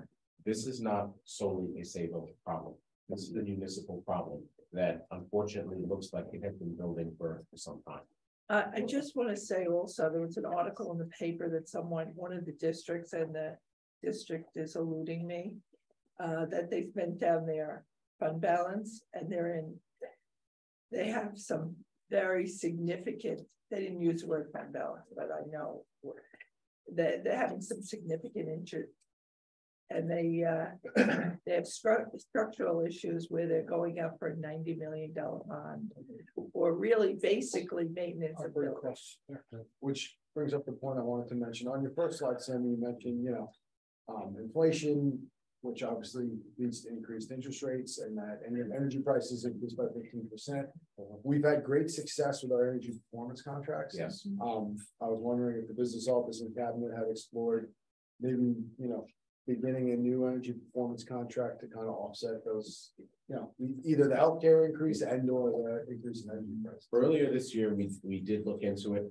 As of late, we have not, only because where we're looking at our debt right now hasn't been in that, but it's something at this point that's almost must in order to. One of the items that another colleague of mine told me about, which I'm going to explore with Danny later this week, are switches that go into certain devices such as smart boards, which have an automatic timer that after a certain point it goes off, so that you don't see blue screens at any hour of the day or night that maybe you can't. It's such a low hanging fruit, but it leads to significant. It's something like could be a fuel delivery. Could be energy. Something. So Sam, you're basically saying that we're not going to have a language program this year. I'm only doing it. I'm just trying to make light of a very terrible. Well, prior, by the way, to all of this, I did attend a conference up at my association, in which E.J. McMahon, who's the head of the Empire Center, actually gave an extremely neutral and extremely analytical presentation, which I have copies of if you'd like, about just the state of the state and the state of the United States from an economic and chart perspective. So. And I just want to comment on Maureen's comment. We're not taking anything off the table right now. We're going to be taking everything. And then eventually when we get to the budget process, you as a board will have to decide, all right, here are the things that are important to us. What can we live with? What can we live without? I do recognize that. I just trying to make light of a terrible situation. And then the other report that Sam's going to provide us with is an enrollment report, which kind of looks at the enrollment over time. And you have a copy provided to Dan, but also he's going to review that quickly.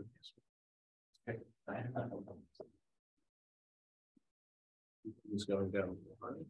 So, I'd like to just quickly preface by saying that this is an annual report that is typically presented or integrated within the budget each year. We did receive the report not too long ago, so felt it's prudent to present it now just before the budget, so that there's not so much stuff that's that is in January as well, but also to give an idea of where the district stands, since we do have that information readily available. The study and the accompanying PowerPoint will be available tomorrow on the district website, as are the archive ones from prior years. So, the 2023 enrollment study report, the overview. This is a report that's annually prepared by Western Suffolk BOCES. They're actually one of the only demographers in the area that is able to do this. It's been provided to the Sayville School District for nearly 20 years. And why do we do it? It's an integral factor with our budget planning and our cycle.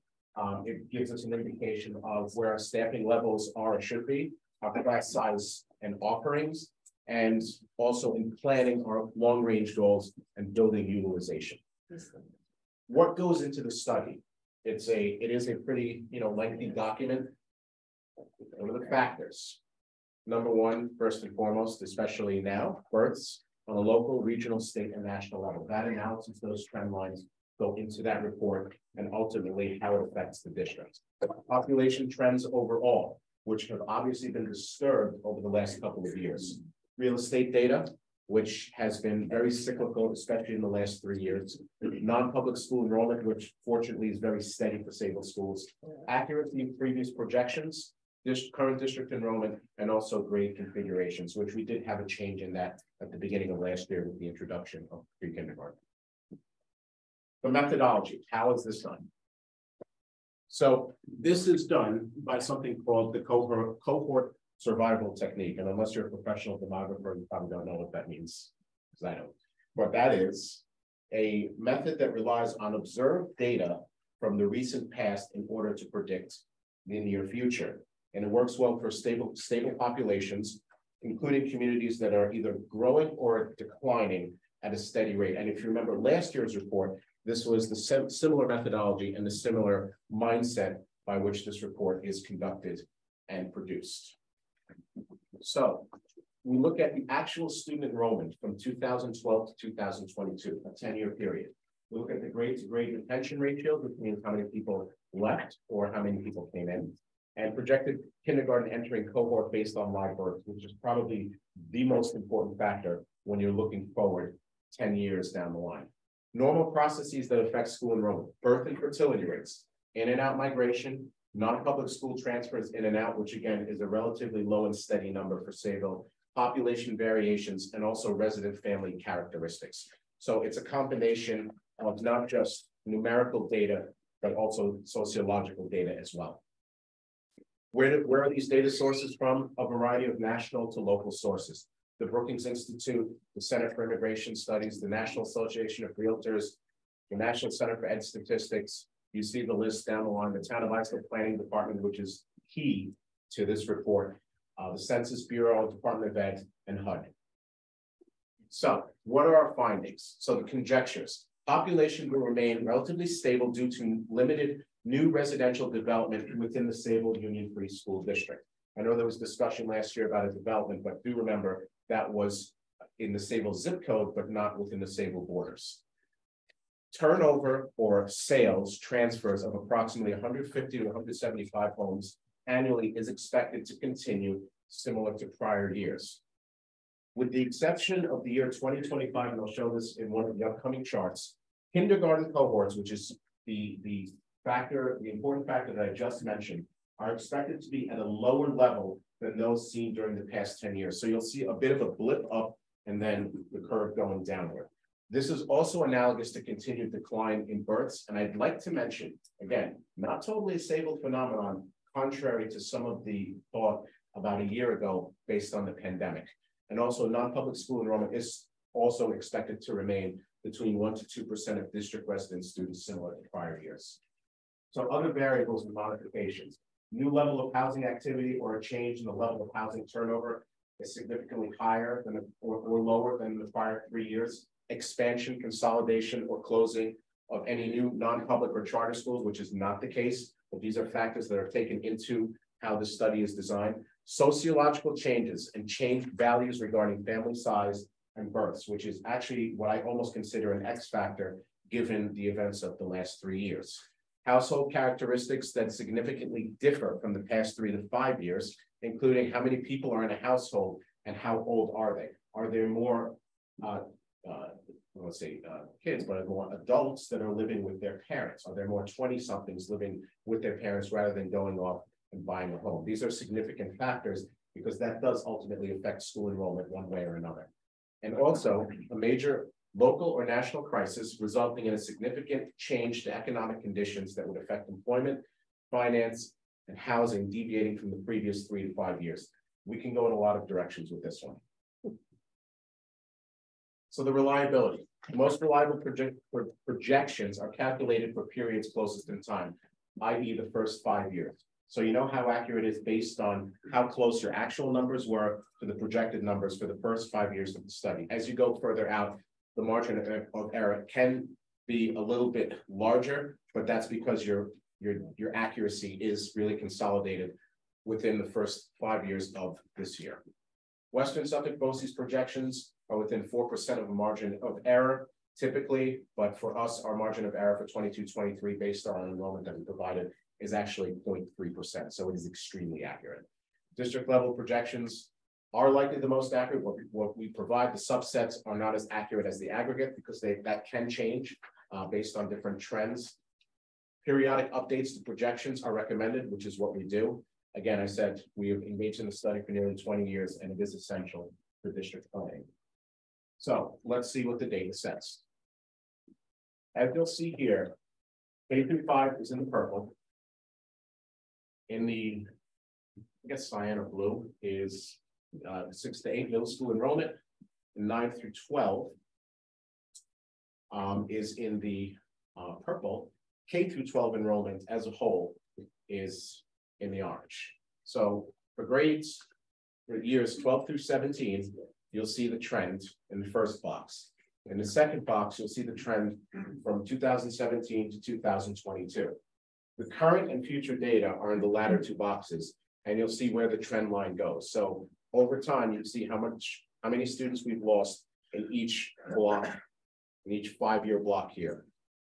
From 2012 to 22 is the left, from 22 to 32 is on the right-hand side. You can see, I'm going to point this out here. You do see the two blips where you have 9 more students. I just lost my battery there. In the 22 to 27 block. And also you'll see an uptick in the middle school enrollment in the 27 to 32 block. So numerically speaking, and without going through every number in this chart, you see what the actual numbers are. I would point out 2 things: the rightmost column, but also where there are asterisks, where the asterisks denote peak enrollment during this time period. You'll see that for K-5, peak enrollment is predicted in 2026, which is really the entering kindergarten class post-pandemic. And for grades 6 through 8, you see that it is currently this year. In grades 9 through 12, you'll see that also estimated for this year. And for overall district enrollment, we're looking at peak enrollment this year, with 2032 showing just under 200 students less in enrollment overall. On a line graph, this is the representation, and you'll see the figures represented on the right-hand column in 2032-33, which is the end year, and also the notes in each arrow. There's a projected 10-year decrease of 2%. There's a projected 10-year decrease of nearly 15% in the high school, and in the middle school, just about 6%. Now, I know these numbers look staggering, but surprisingly, they're actually better than last year. Last year, we had a much greater projected decrease. So a combination of either real estate turnover plus live births that happened within the Sayville community actually offset some of the declines presented last year. Enrollment trends within the past 10 years. Put simply, it's decreased by 581 students, or 18.2% 10 years ago to now. The most significant decline was in the elementary K through 5 configuration, where 273, or nearly 20% of students were lost. The middle school had a smaller loss of about 18.7%, and the high school lost 15.9%. So you see that it was really K-5 and 9-12 that suffered the most. Over the next 10 years, and I have an extra bullet because I remember Mr. Cangelosi mentioned that last year, and I kept it in mind with the pre-K. Declines are projected to continue during the next 10 years with an additional loss of 243 students, or 9.33%. So what does that mean? On the elementary level, we have 50 students that we project to have a decline. For pre-K, if you include the pre-K, because remember, pre-K flows right into kindergarten, that's an additional 2 students. So if you're looking at a pre-K through 5 configuration, it's a total of a 52 student loss. Middle school, 44 students, and high school, 149 students. That's what the projection is, summed up over the next 10 years. It's 243 students. If you were to include the pre-K number, it would actually be 245 students. Birth in Sayville, this is, as I said, the key number and one of the key data points. The New York State Department of Health has not issued the town birth data yet for 2020 and school birth data for 21. So we're still working on estimates of sort from the town, and also data that we have from new enrollees and new real estate figures. Yes. Town of Islip, that's a whole town of Islip number. Correct. That's where we get our information from regarding live births. Okay. Home sales. This is the other key component here. As you'll see, there has been a pretty strong and stable upward trend from 11 years ago, 10 years ago, in terms of home sales, both in the number of homes sold, but also the price. And as you see in 2021, it is an all-time high. And the main reason that people move to Sayville, as I've heard, is because the school district, the town, the community. So there is a certain stability that is represented here. And the hope is that any home sales would bring about families that would have students enroll in the district. The data comes from the Office of Real Property Services, and the bullet below gives a little bit of detail about the Sayville district. K-5 enrollment projections, to get to the more granular level, you see where we are in 22 and where we were in 22 and going all the way down to 2032. You see that there is a loss, as I said before, of about 50 students. I just want to mention that within this chart, it does not include the pre-K program at Lincoln, although I did bullet it in the previous slide. So projected sections for the elementary, again, this is from Western Suffolk BOCES. You see what Cherry Avenue, Lincoln, and Sunrise would have, and also the total pre-K through 5 sections throughout, basically a sum of each row. What's interesting to note here is that while the enrollment is decreasing slightly, it's evenly spread among the 3 schools, so the sections don't go down that much. But it will result in smaller class sizes, a similar amount of sections. But I guess that it's not critical to take the cherry. Like we're not shrinking that much that we have to do something as far as that. And it seems each year the projections are lower than what the enrollment we're actually getting because of real estate and the more significant decrease has already happened, and that's kind of heading to the middle school and high school. And the elementary schools, while they're reducing, it's not significant enough to cause a section change, with the exception of some minor changes.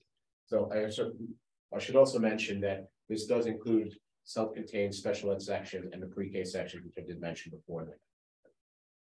Middle and high school projections, again, analogous to the charts, you see that last year's number of 1,500 grades 6 through 12 as total enrollment going down to 1,307, which is a decline over the 7th grade levels of just under 200. Also, I should note the asterisk does denote the peak enrollment were mentioned up there. So the accuracy, as you see from Western Suffolk BOCES, from the data that we provide them and from the data that they predict over the last, from last year and this year, 99.7% for all, for the first two, 98.5%, and 100.6% for 9 through 12. So it's within 1.5 percentage points at worst. So just to highlight again, this is the previous slide of the 10-year enrollment projections, visually represented on a line graph and how the trend line occurs. And also the other key graph as to the enrollment before, current, and after. And just a couple of notes, just to reiterate, this is to provide objective data the Board of Ed and administration can use in planning for the future. The board and the superintendent's efforts to plan for the future through sound management practice is fostered by comprehensive and objective data such as that included in this study. Planning, it's a dynamic and it's a collaborative process that needs to reflect the changes in enrollment and also the community. Periodic updates such as this report allow for the incorporation of subtle changes in district trends, and I was the liaison once again with Western Suffolk BOCES for the report. Questions? No, what can you say? Sam, you have done an exceptional, phenomenal job between our budget and this, and in such a difficult time. I just want to thank you publicly. Thank you.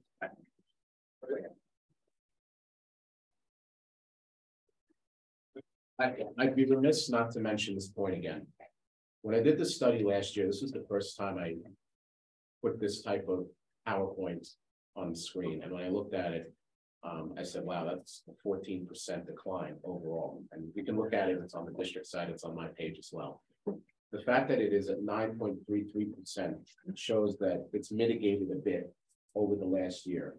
I'm hopeful that when the town releases its 21 data related to live births, that it's mitigated further such that the enrollment decline is not that consistent.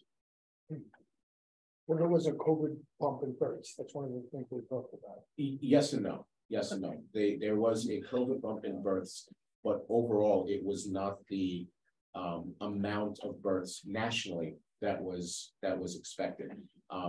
But to our point here, it is possible also some of those home sales that are occurring from last year and currently are bringing in families that, you know, did have children within the last 2 years. So we should recruit people that want to have less babies. More babies. You know, it was really, it's. More coal is. Sam, I don't think any of us envy your job. You get to look at the numbers and panic. And I'm gonna ask you to be patient with us as we come up with some calculated things that you're gonna have to say no to. So we start doing a lot of stuff that you say, oh my God. Stay enrollment report. Yes, yeah. Just let us work through it. Unfortunately, in most companies and schools, the business officer doesn't get a lot of credit, and I think that's remiss. You know how they, when you cut salaries at Lufthansa, they go, "Oh, good, thank you so much." It's not. Yeah, you know. So you're gonna start on page 3? No, it's not sharing it.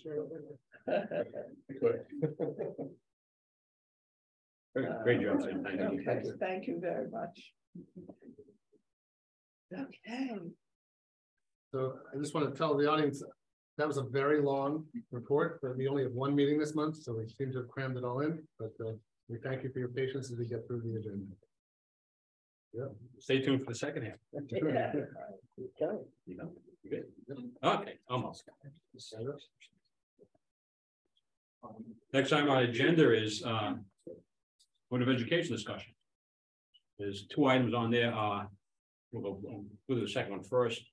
If anyone's interested in that stuff, school board presentation, State of New York's economy, January 26th, which is going to be pretty good. We'll know better about the budget. That could be more fun than what Sam just told us. Sam, I don't know if Sam's doing it, but it should be a good. It should be a good presentation.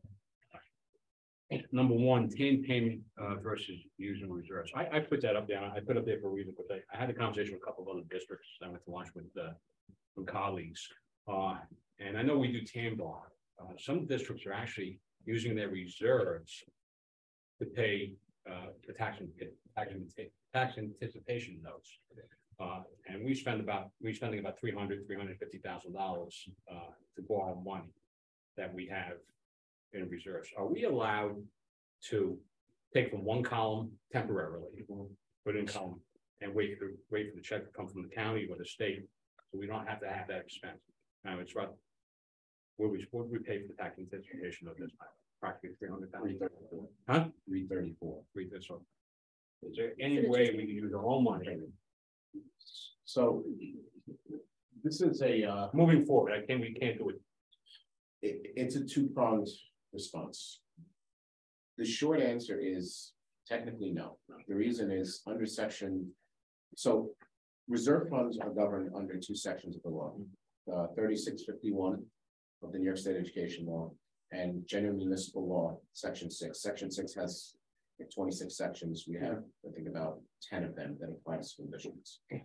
Within the sections of General Municipal Law, reserve funds can only be used for their stated purpose when there is, and that is when they're established, their stated purpose is listed. It's also within district policy, the reference to General Municipal Law, Section 6. 3651 is the overseeing law over district reserve fund, which says you can only spend your district reserves for what, again, they're intended for. So it's really in 2 places. Now that's one prong of it. Earlier this year, there was a proposal that was voted upon at NISPA that looks to eliminate that statute that allows to allow for district reserves to pay or to offset your cash flow until your tax monies come in. It is different for municipalities in Suffolk County, and it is far different than in Nassau County. So this is really a blanket proposition that would allow the use of reserves to cover so that you don't have to go out for borrowing. It gets complicated in that the state controller has ruled and has cited districts that have done that, saying that it is a breach of duty in fiduciary duty in doing that, because it has stated purpose. Some reserves, such as a capital reserve or repair reserve, it's actually a misdemeanor to use them for any other purpose. And that's why there's a separation, if you look through our general ledger and our bank accounts, as to why each reserve has its own account code. So the short answer for now is no, but it could very well end up in the legislature that may reverse that due to the economic conditions that we're in. And the other thing is, if we do it and they come down not for building reserves or just our basic reserves, if we do that, we wouldn't get the Moody's rating. There are other snowball effects that are. Yeah, so that is definitely one aspect, because you know how you borrow, what you borrow, how you pay affects your credit. We wouldn't need the Moody's rating because we're not borrowing money.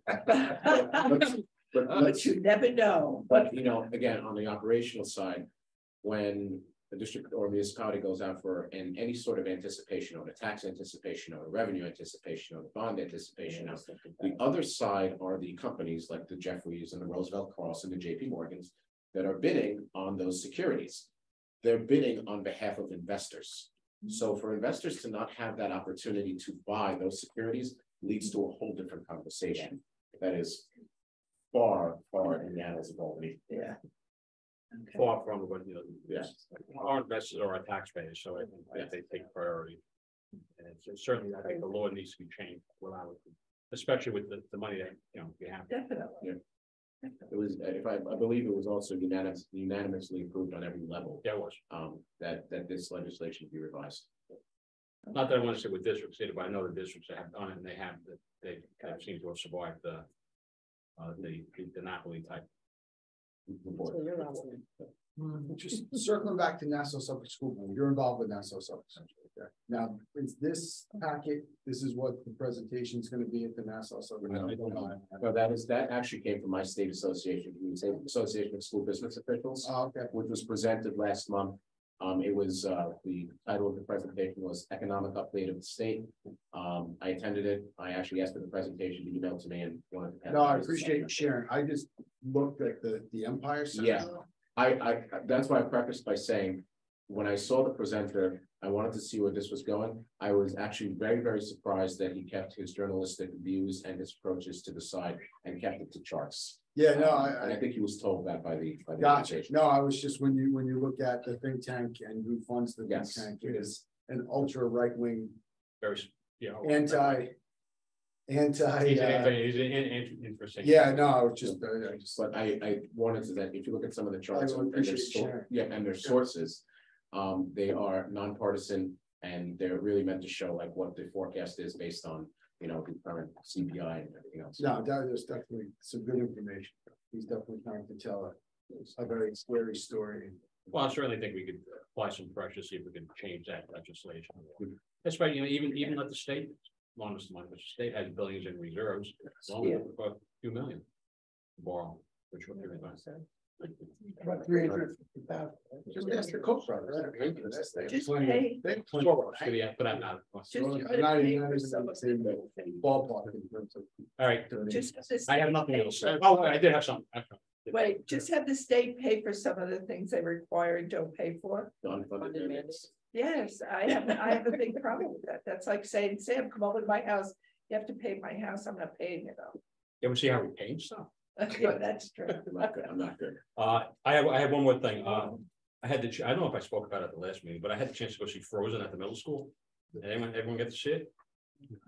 I had, you know, listen, every play I get to see gets better and better, but I have to say this had to be one that I'd never seen the movie. I didn't know any of the songs. I guess I wanted to play on the radio all the time. My daughter was, my wife, I do it.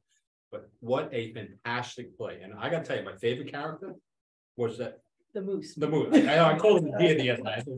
I thought it was a deer. It's a moose. And it was actually fantastic. So listen, fantastic job that you guys did up there. So thank you very much. And I just have one more thing. I just want to recognize Linda Minica has been with the district for the majority of her career. She's been the voice and the written word of the Sayville School District, and the images of the Sayville School District have been brought over the internet and throughout the community for 2 decades almost. She's gonna have a more formal celebratory moment in the spring with the other retirees. But this is her last board meeting as a full-time employee. She is gonna stay on as a consultant as we get the new person in place to help guide that person. And I want to take a moment to thank you and recognize Linda for her.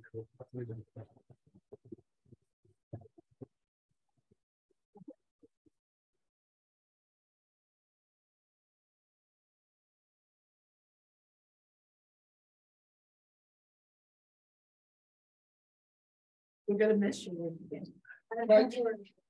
Can I jump on that? Just, we all trained on different school boards. And it's just funny to have these conversations when they'll say, oh, my PR company. And we're all like, every time I have that conversation, I'm like, what do you mean? Like, you don't have a great Linda Minikin? And they all say, no, we really don't. They're like, so I think there's a level of personal attention and care from you being someone that, is raising a family here that, has benefited us a lot. We were considering loaning you out at it. Thank you. Best of You're gonna be bored. All right, next item on the agenda tonight is a public session. Is there anybody who wishes to speak tonight? Two, okay. Board of Education, I'm going to read a statement, which I've done previously. The Board of Education administrators listen carefully to what members of our community have to say. We follow regulations specified by law and policy. We encourage our community members to offer public comment at board meetings. The Board of Education requests that anyone who participates in public session demonstrate civility as they address the board and community. Board of Education meetings are held in public view, giving the public opportunity to watch, listen to the proceedings. In these board meetings, district staff updates the board on matters pertaining to school district. The board may be required to take action on matters related to district operations. Board policy 1230 provides the opportunity for a period of public comment during these meetings. With that in mind, we offer brief the parameters of public comment. 30 minutes will be set aside. I don't think we can do 30 minutes this evening. Have been set aside for questions by the public before the board's agenda is moved. The board reserves the right to limit public participation in any case to the extent the maximum comment period is deemed necessary. Questions or comments by the public are limited to 3 minutes per person. Speakers are asked to identify themselves or the groups they represent. Speakers should conduct themselves in a civil manner and direct their comments to the board. The board will not permit discussion involving individual district personnel, students, or community members. Thank you. Or if anyone would like to speak, can you please just step up to the podium?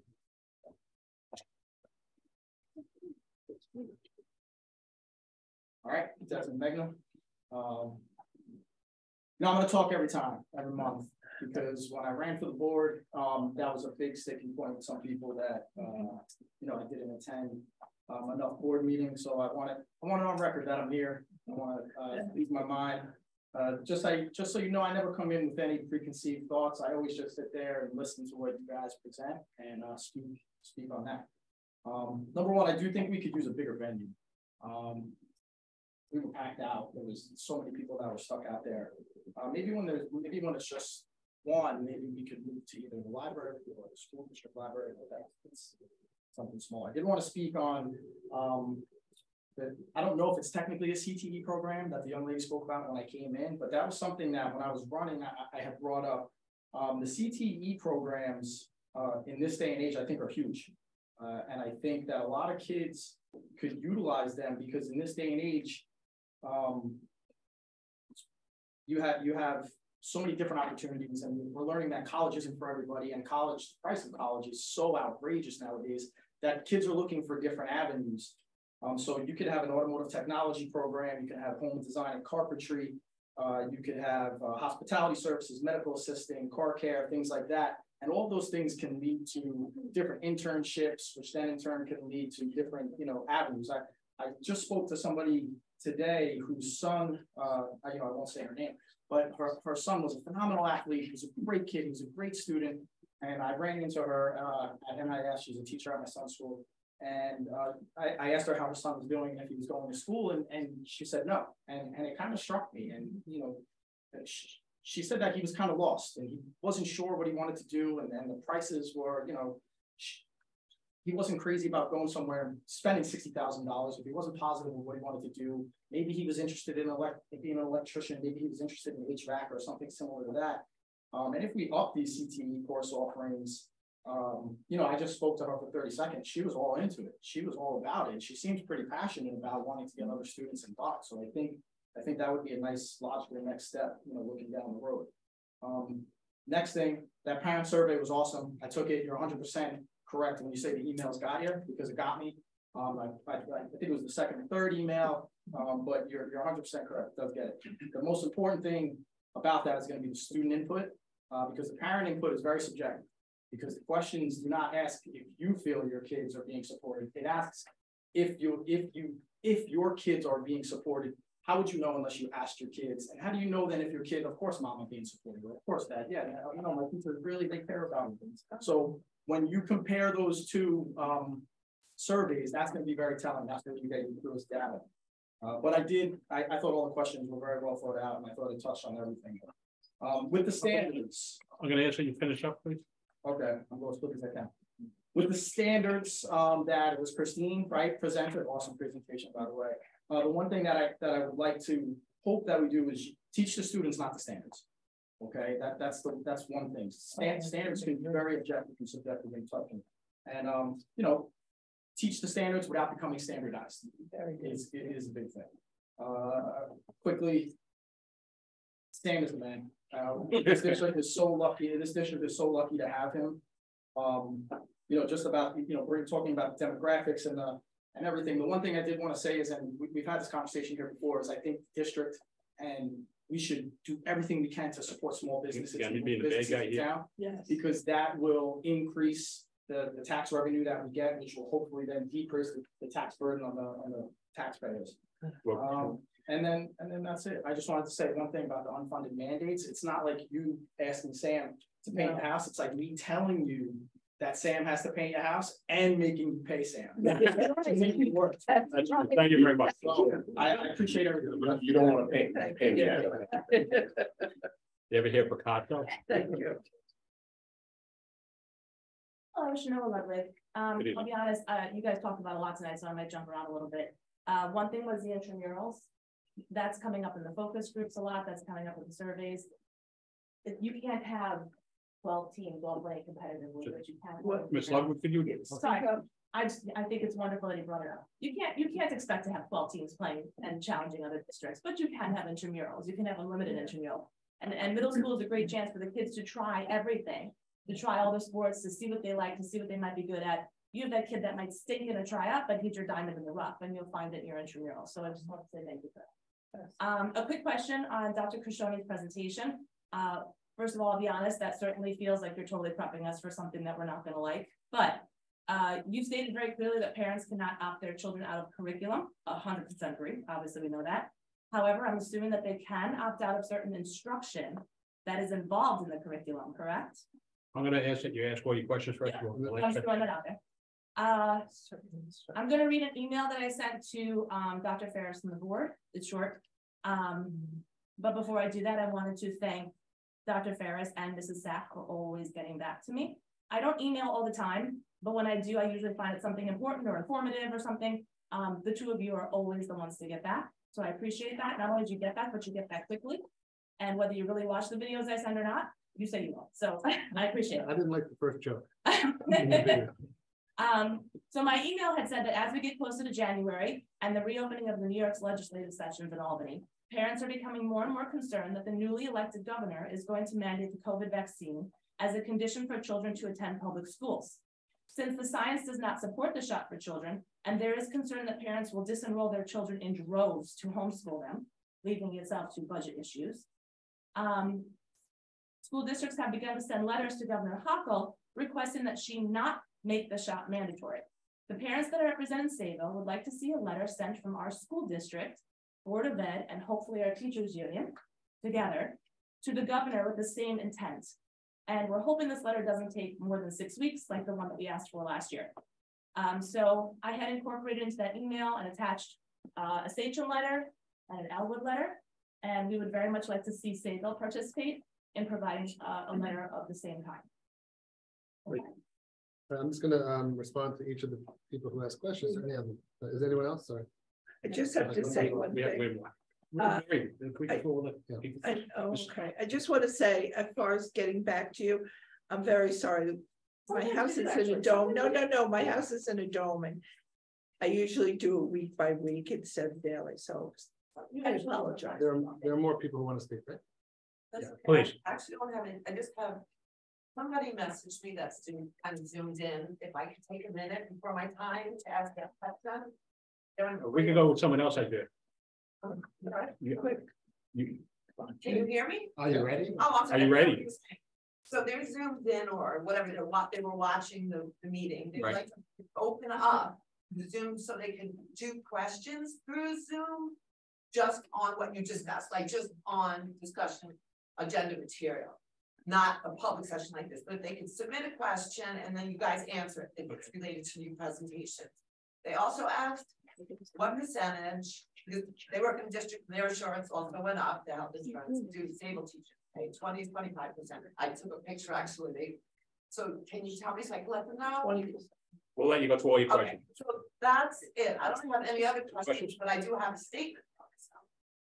So that was from that other person. Can you answer that one now? So I can sit down. No, we want, you have 3 minutes to speak. I'm sorry. It's just. And who's the person? You have 3 minutes to speak. And then we're in rush. So I don't know if you read, I missed correspondence section, your emails about the minutes that were approved at the last meeting. But there were some mistakes and then I. It's already adjusted. If you read it over, I would ask you to take a look. A teacher's name is mentioned in them. We're not supposed to mention them at board meetings.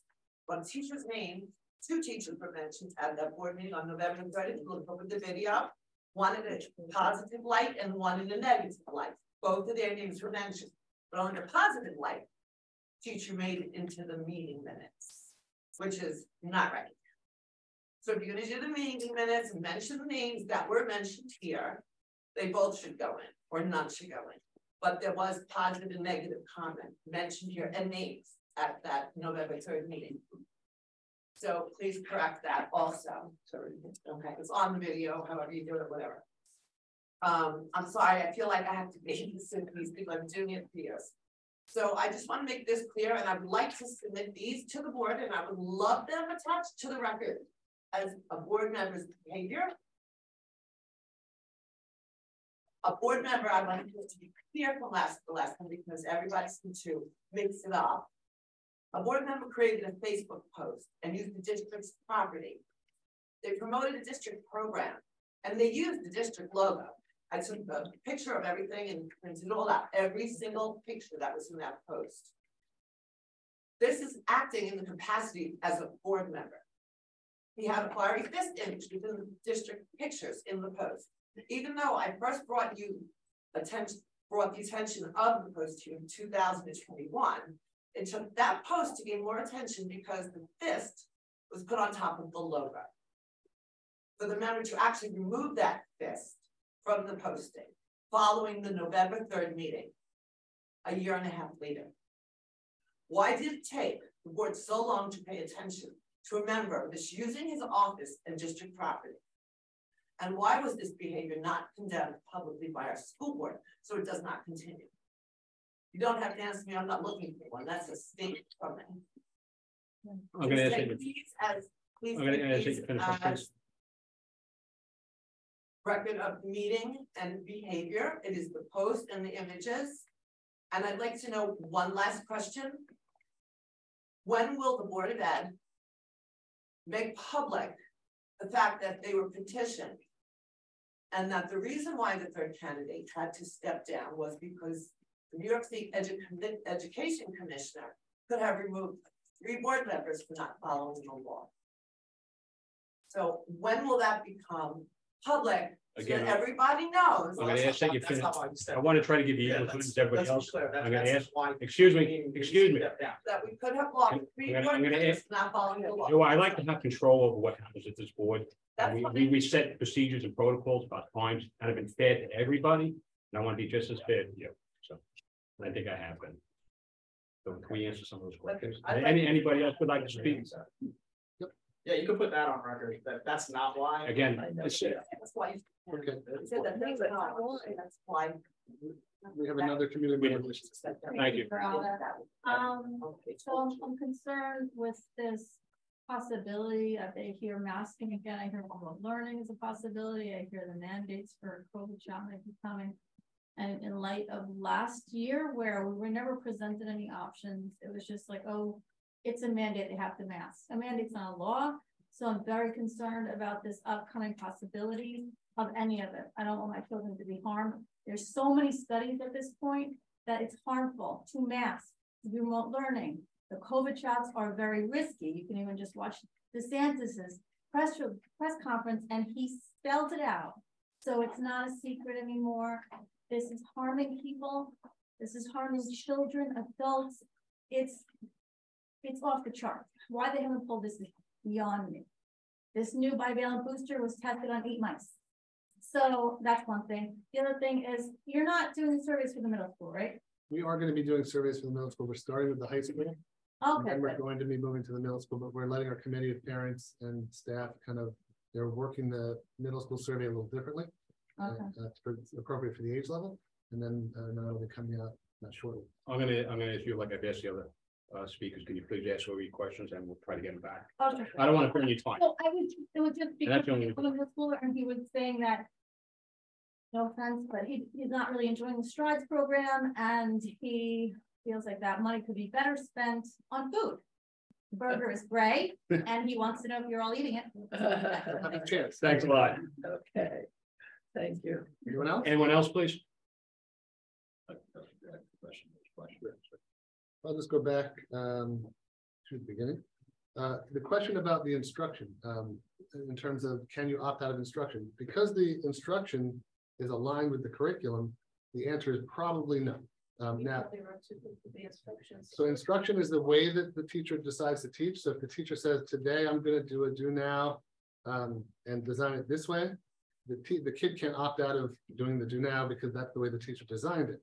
The curriculum is the content or the unit of study, and in the unit of study, it's aligned with the state standards, so you can't opt out of that either. So the concern is that presentation definitely feels like a setup for something that's coming. So I can promise you there's nothing coming. It was more of a, let's clarify what we do. Parents won't have an opt-out, parents can't do this. It was very clear in there. So I just want to make sure that we know that we do still have a place of certain things that can be opted out of. You can't opt out of full curriculum, so that you. I'd like to comment on. I made the request to do a presentation on that because as a board member, I wanted clarity on what's what. Because depending on what your source is, you'll get different information. This is based on state ed law, and that's why I wanted it. We also have had some parents recently requesting to opt out of certain lessons and activities, and we have been saying to them, I'm sorry, you just can't do that with the exception of those 3 areas that we mentioned. I want to make one other thing clear. When it's mandated, it's not a law. But if we do not do it, they can remove funding. If they remove funding, then we will have to take away program and hurt us. It hurts our students. But if you have a drag queen come in and teach my kid an English lesson, I'm opting out. So I'm just being dramatic. What I'm saying is that's extreme. It has to be done, but instruction, questionable instruction, I will opt my children out. But the only way to opt out is for you as a parent to decide to keep a kid. That you can't have them go to school and then say we want them to have a different lesson. Yeah. All right. Other questions that came up, Mr. Magna, yes, I think it's really important. The triangulation of the student data, the parent data, and the staff data, and what that yields is really important. And then the question about the vaccinations, the board discussed it in advance to me. I do want to say there's a bill, A8378. In the assembly that has been said to have dead on the vine, and it's not going anywhere, and it's been kind of nixed, but I don't know, where that's going. The district, as you know, is required to follow the law, and in talking to the Board of Education, we feel, and we've discussed, the best way to get the law not to be passed is to reach out to your state assemblyman, your senator, Alex Week, and other members of the community who represent us, and have FaceTime with them, and we would encourage you to do that. Letters then not to have the same effect as FaceTime with your congressperson. I would add, if anyone wants to schedule an appointment with any of your local officials concerning, if anyone wants to meet with the local officials concerning the vaccination mandate, I'd be more than glad to go with you. I've met with them. They're on board. They're Republicans. That's not an issue. The Republicans don't control any of New York State. And so other school districts aren't writing threat letters, even though we know your letter doesn't necessarily change the governor's mind. But it still shows your community that you are advocating to not lose $30,000 a kid when we pull them out in droves. The other issue with writing a letter is that while there is a portion of the community that may want us to write a letter, there's also a portion of the community that might not want us to write a letter. And we don't feel that right now we have the ability to kind of determine that and then, make that decision for everybody in the community, where individuals can certainly download these letters that exist and or write their own letters and send them in based on their individual preferences. Okay. And I do want to say, I do believe individuals, they listen to individuals more than a school board. I really do believe that. This is the cop out. You guys wrote the letter last year, but you don't want to do that. That's fine. Okay, the other thing that as we go to the business order of the agenda, I do want to recognize that we will be approving, and we're going to do that right now. John, Gotta call it. very shortly. We're going to be approving 3 people for 3 different positions. So as he does it, and then when we get there, I'm going to announce those people and congratulate them for their positions. Okay. Yep. Thank you, everybody. Need to move on. We have recommended action minutes 7-1 and 7-2. 7-2, let it be known that that's the amended minutes from November 3rd. So I need a motion. Motion. Second. Discussion. All those in favor? And just, we don't have to vote on minutes, I know, but we but we just make it a formality. Okay, I need a recommended action. I'm gonna call that one separately. I could form all together. Yeah. I'm gonna call 8-1 to 8-16, please. Motion. Second. We have a discussion. All those in favor? Motion carried. New business personnel, 9. I'll call 9-1 by itself. Okay, I'm gonna call 9-1 by itself. The social schedule, right? That's where it is. Yeah. So okay, 9-1, need a motion? Motion. All right, okay, we had discussion. All those in favor? Motion carried. Okay, with that in mind, we just approved some instructional positions into the high school for the position of assistant principal. I'd like to congratulate a resident and educator, Jonathan Hart, who is with us today. Our new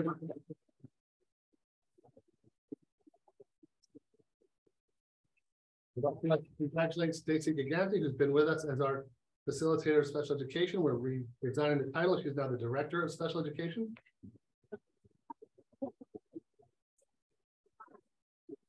I'd like to recognize Jillian Macris, who has been performing in the role of supervising the special education department, supervising the PPS department, supervising the registration and all of the student affairs in the district, which really has been a job that is part of the cabinet, part of the team, and it's a much greater job than the title that she had as student director of services entailed. So we are promoting her to the assistant superintendent for PPS and special education. Here's the new one.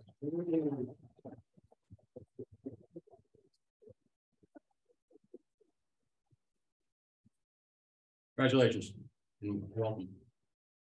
No, I'm not welcome. I'm welcome. Congratulations to you. Welcome.